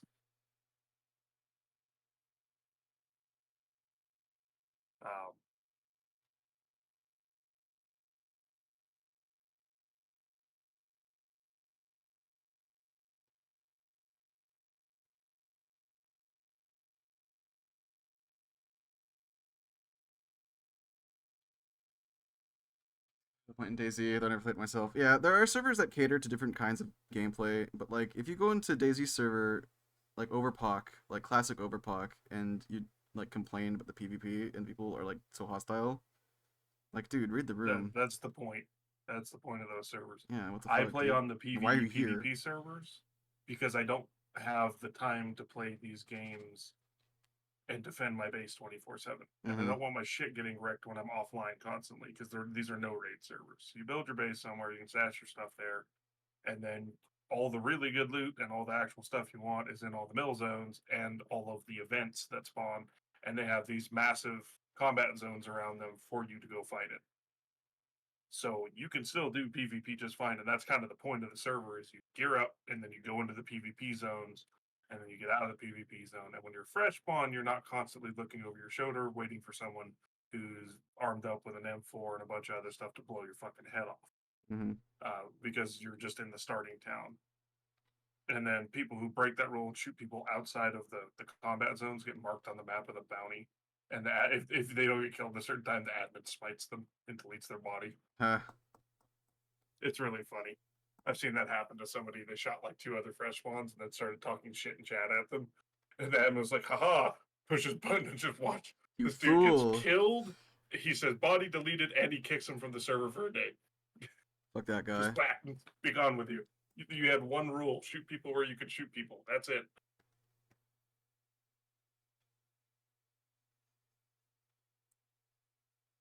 Fuck that guy.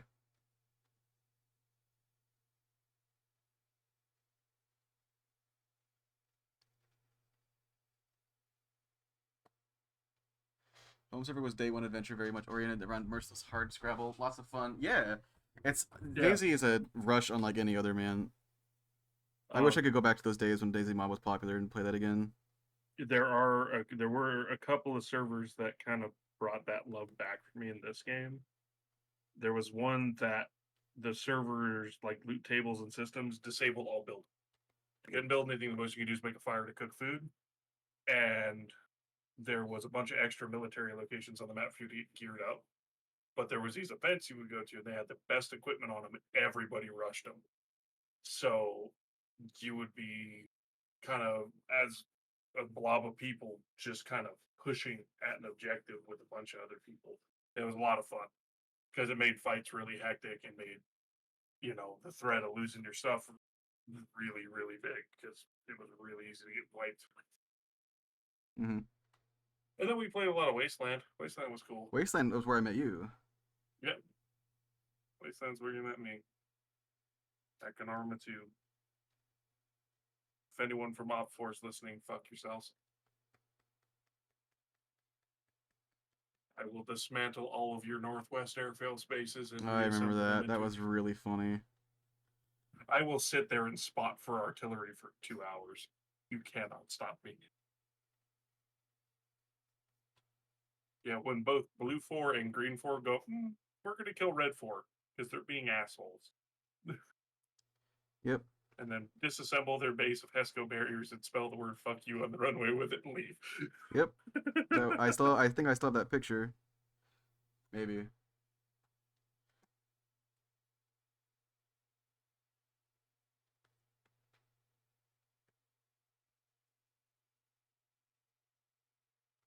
It's out there. I know that picture's out there somewhere. Yeah.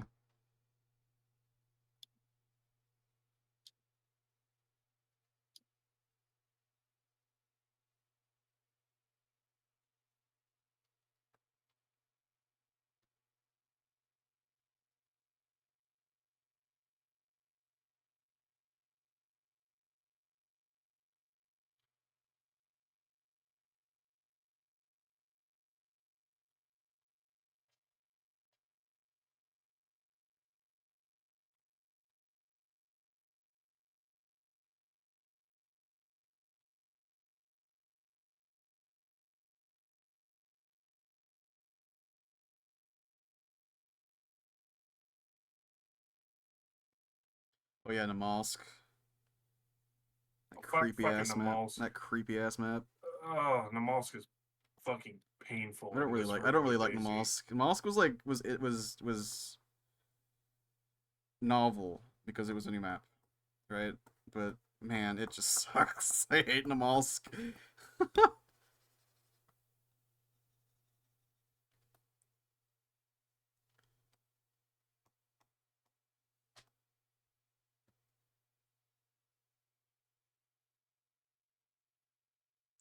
Everyone always went to that one spot in the middle of the bottom of the map, the bottom island, to go to that bunker because they wanted the Gauss rifle really bad. Because they saw it in that one fucking Frankie on PC and 1080p video. Yeah. That was me. I did that too. Yeah. That was all of us. We all did that. Okay, this time I have spawned in as a lumberjack. I have embraced Canada.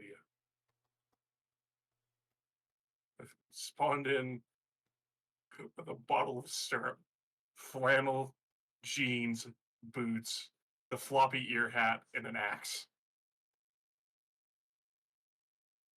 Actually, okay. The Namalsk wasn't that bad. You know what map I really fucking didn't like? I think you can guess. Pakistan. Well, okay, I didn't like Takistan either. Spit for DayZ. That's true. That was a map. I don't know. I can't think of any other ones. Fucking right now. Taviana. Oh, Taviana was fucking. I That map don't remember blows Taviana. so. That map I is don't funny remember because that. everything is out of proportion. Like the mountains are way too Yeah. big, and the bridges are fucking way too big. Yeah, I don't remember Taviana because I refused to play Taviana. It's not good. Everyone loved It DayZ wa- Origins because it was like the first like sub mod that you could like build on. Yeah. But Origins was Unfortunately, it was on awful. Taviana. Origins was awful, and it was on Taviana, and I hate Taviana. Yeah, Epoch, way to go. You want to play a DayZ mod? They're still around. You can still go play Epoch. Lingor was servers are all okay. fucking dead. Lingor was an interesting map. Yeah, Lingor was interesting in that it was just different. Yeah, it wasn't boring,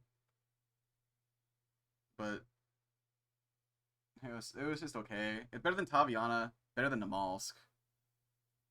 I really didn't like Namalsk. Taviana's the worst though. So I'll be honest, like, if you want to play Daisy, just Chernaris is play just the Chernarus. best. It's just the best. It's so well designed. Really, dude? I can't have one of the two backpacks? I'm gonna open my window real quick and get a drink. I'll be right back, Jeff.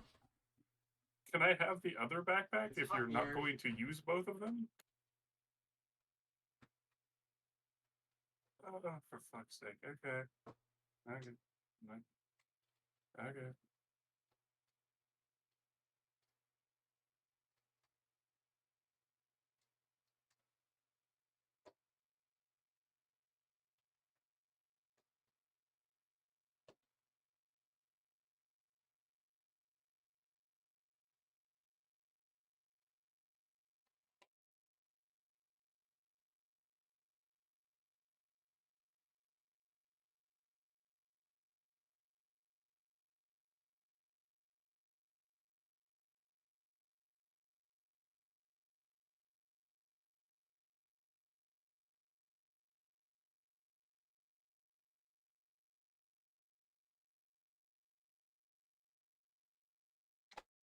Jesus.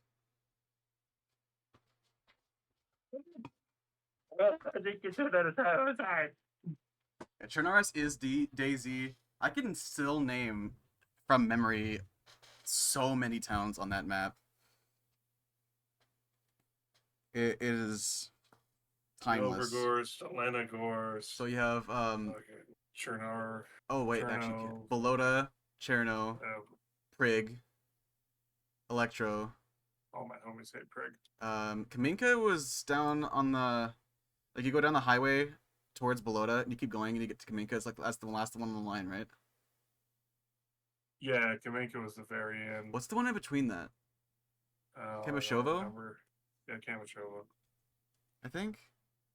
And then there's Berenzino, Berezino. Northeast Airfield, Northwest Airfield, Belota Airfield.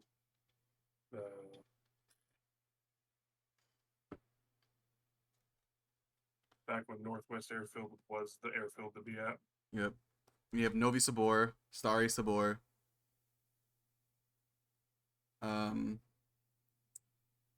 Oh fuck, maybe I don't remember as much as I did. Shit. It's been a long time. It's been a very long time.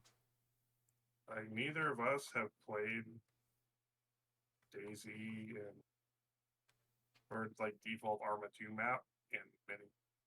It's been quite some time. And the times I have played it since have been doing Arma 3 ops, which are not the same. No.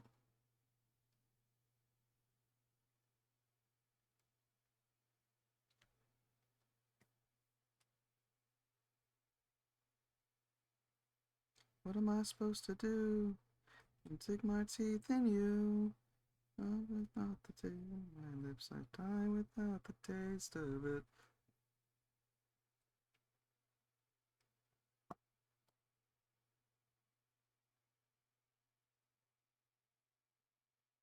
Oh.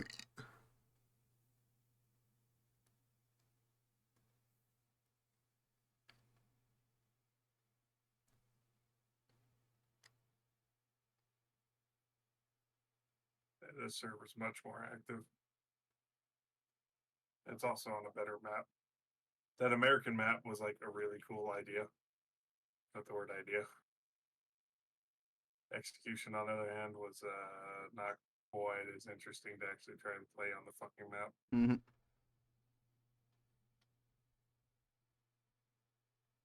It was like there's a lot of thought put into like the very coastline area, and then once you got out of the coastline area, it felt like they stopped caring how they made the map.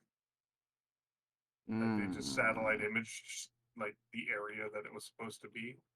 They looked at the satellite image and went, "Ah, yeah, I'll just draw that." and then just spam filled everywhere with trees instead of adding locations. Because unlike Ew. real life, unlike real life, a map needs to have stuff to do on it. Yeah, just a giant empty area with fucking trees doesn't do much for everybody on the fucking map.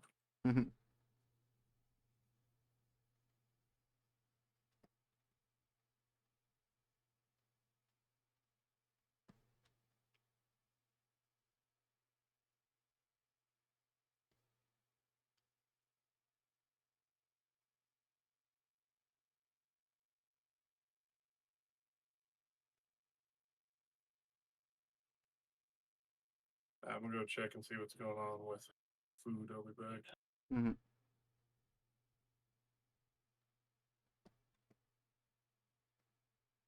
Oh, I've been DM'd. Who dares? Oh, okay.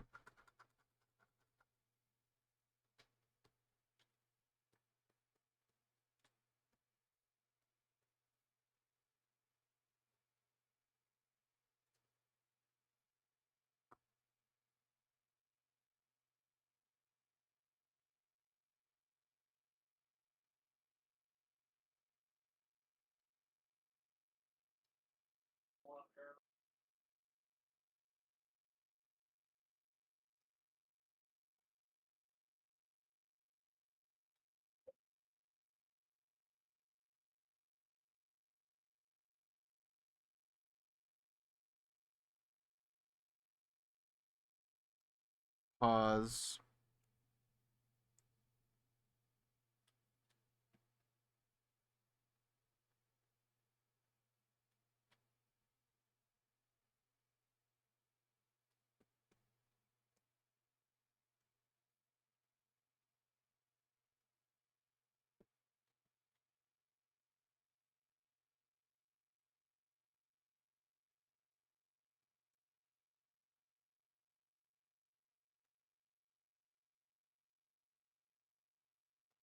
Art. Hi, Cave. You missed the very, very, very informative lecture brought to you by Apple Sky on anatomy that I'm very grateful for. That produced this body from scratch. It's not perfect, but I'm pretty happy with it.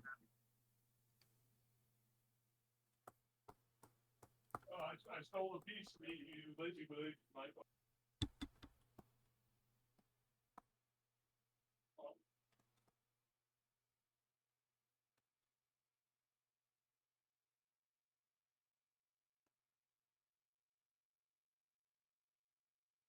How you doing, Cave? What you been up to?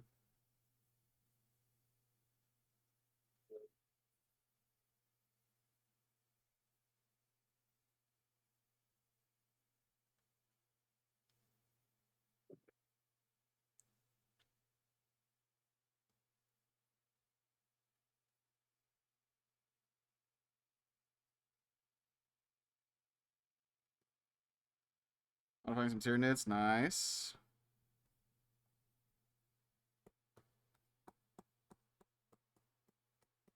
Autonomy, yes.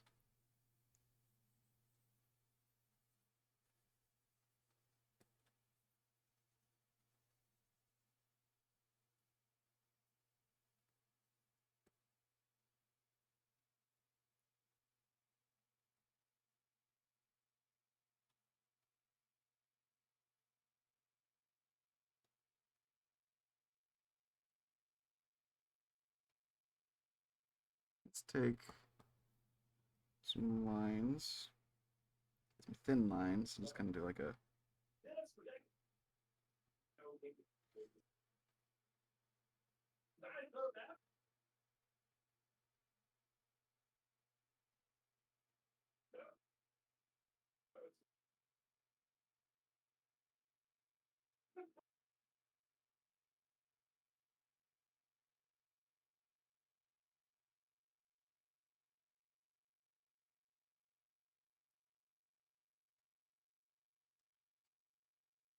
Turning half the Leviathan boxes terminids and making the Von Ryan leapers like hunters. So I add some wings. Nice.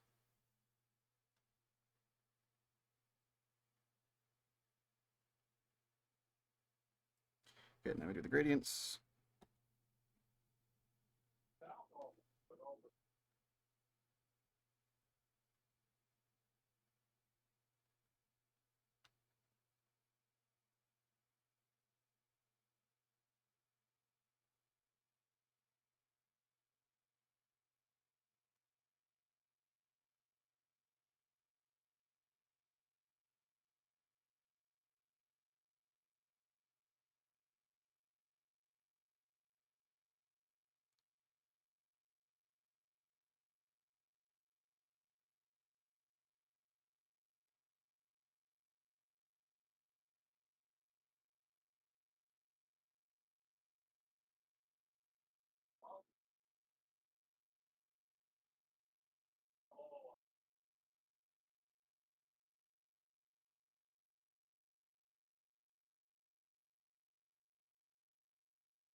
Hi, Holly.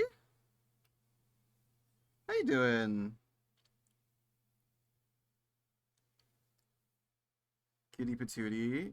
You're more than welcome to hop in if you got some energy left. We're on the tail end of stream. Since I finish coloring this, we're going to end and raid out.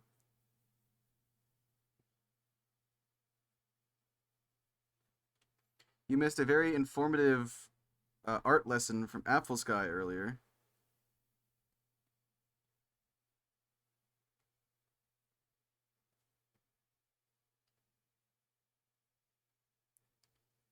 In which he taught me anatomy, because I didn't really know where to begin in doing bodies. So I asked him to show me. He offered to teach me.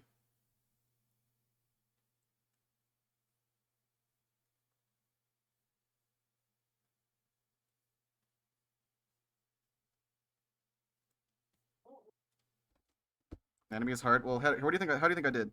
Let me finish this first. Get that selection box out of the way.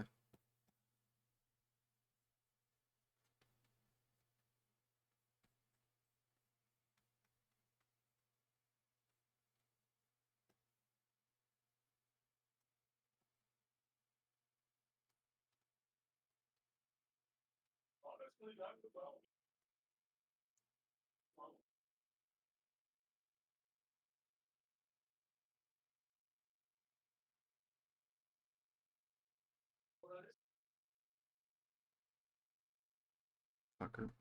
Undoed. I undoed too many times.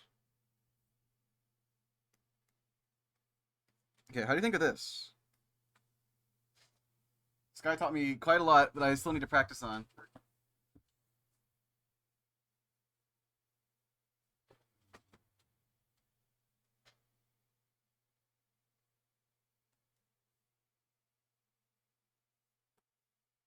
Now that I'm actually zoomed out, I can see that this needs to be...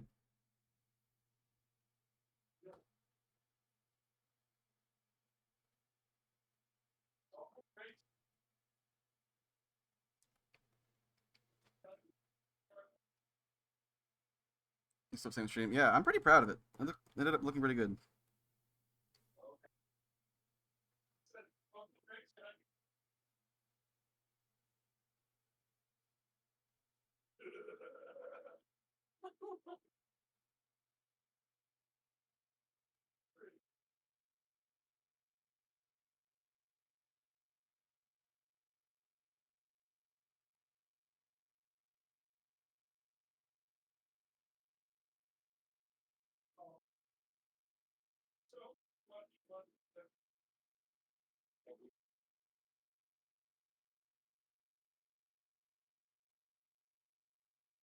Kitty! Yeah, look at him. It's kind of thick, but I kind of like that. It's kind of a thicky little baby.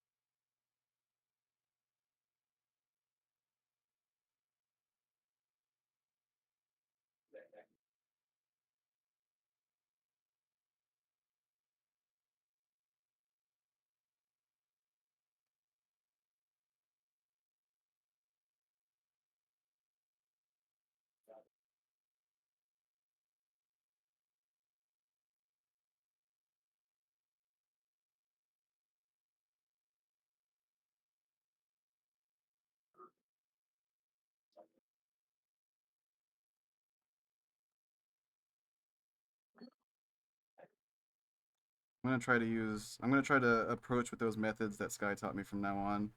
At least when it comes to working with like actual bodies. That was very I mean it's literally exactly what I was hoping to learn. It's how to proportion everything right. Yeah.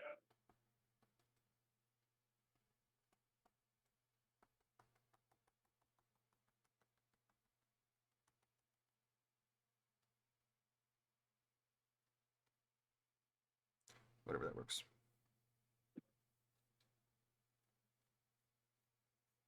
I'm back. Hello. Coffee made stuffed shells with meat sauce. Nice. And they look delicious.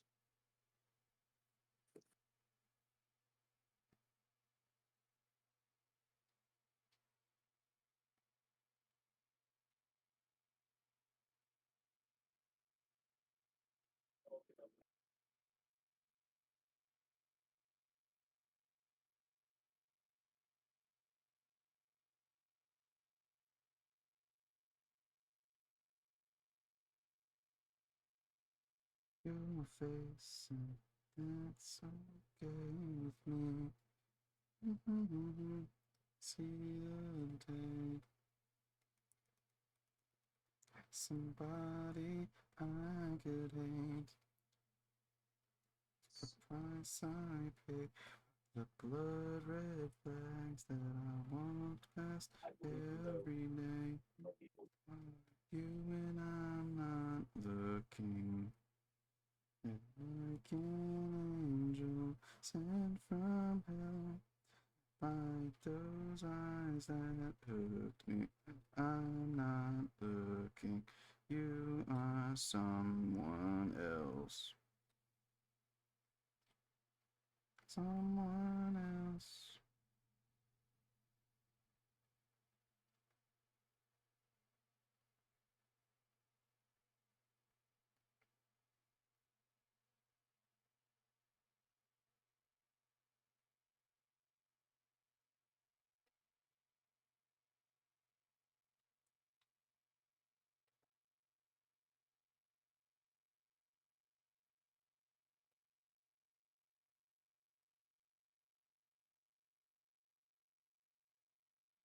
That hooked me when I'm not looking. You are someone else.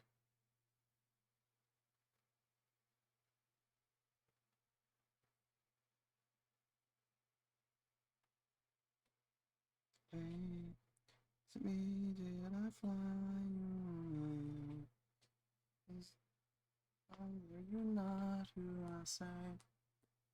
If I call, which one of you will answer? Anyway,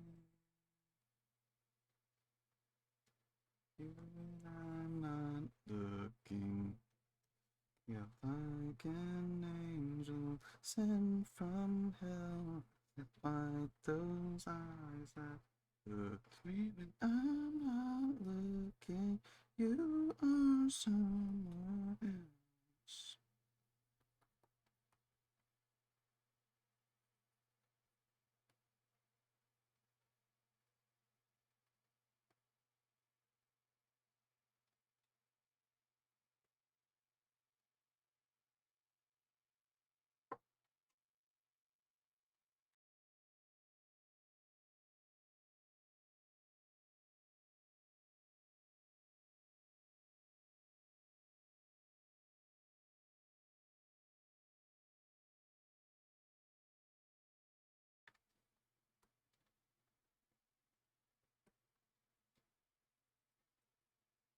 Okay.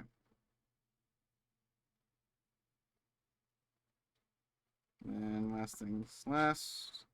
Take this.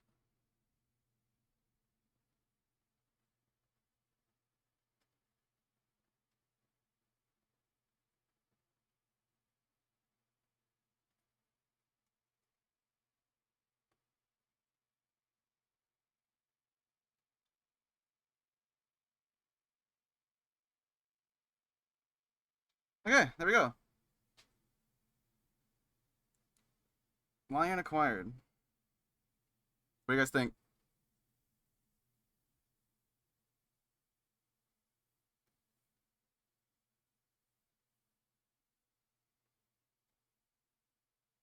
Very good. Thank you.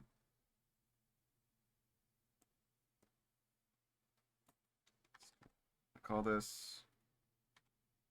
Stop. Guy and that to me lesson 1. Why don't we export this as a single layer? So I can show people.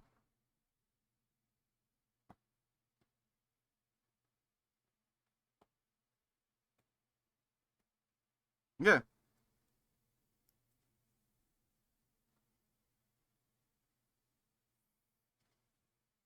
There we go. My neck hurts. Haha. So I'm gonna close this. Oh, he looks so good. That redesign looks amazing.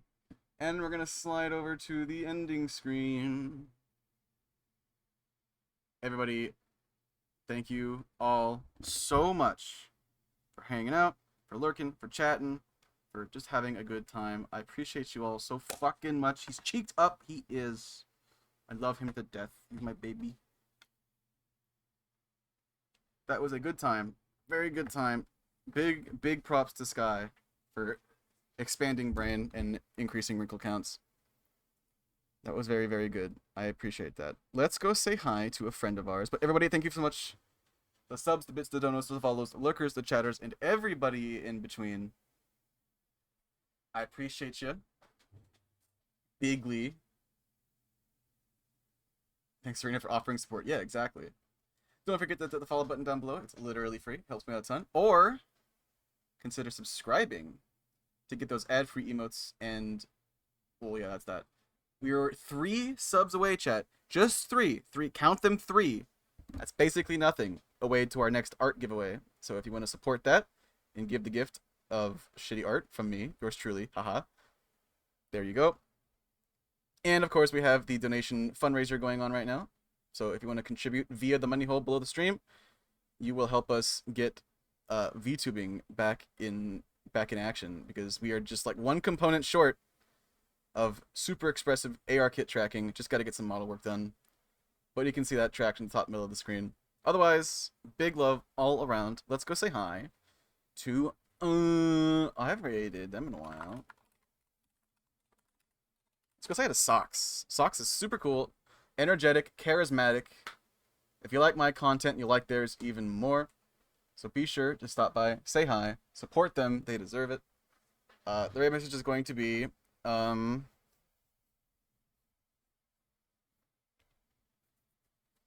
It's going to be, I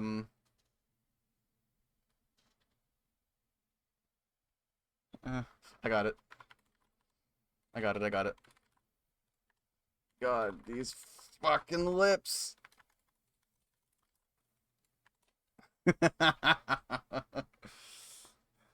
God, these fucking lips. If you get that reference, you're a real one. I hope every single one of you has an amazing weekend, very restful, and all sorts of things. I know I fucking will. And I'll see you on Monday for whatever it is I choose to do. I don't know. Big love all around to Big Smoochies. Again, shout out to Sky, shout out to Serena. You guys are wonderful. And I'll see you then. Have a wonderful one. Bye-bye, everybody. Deb.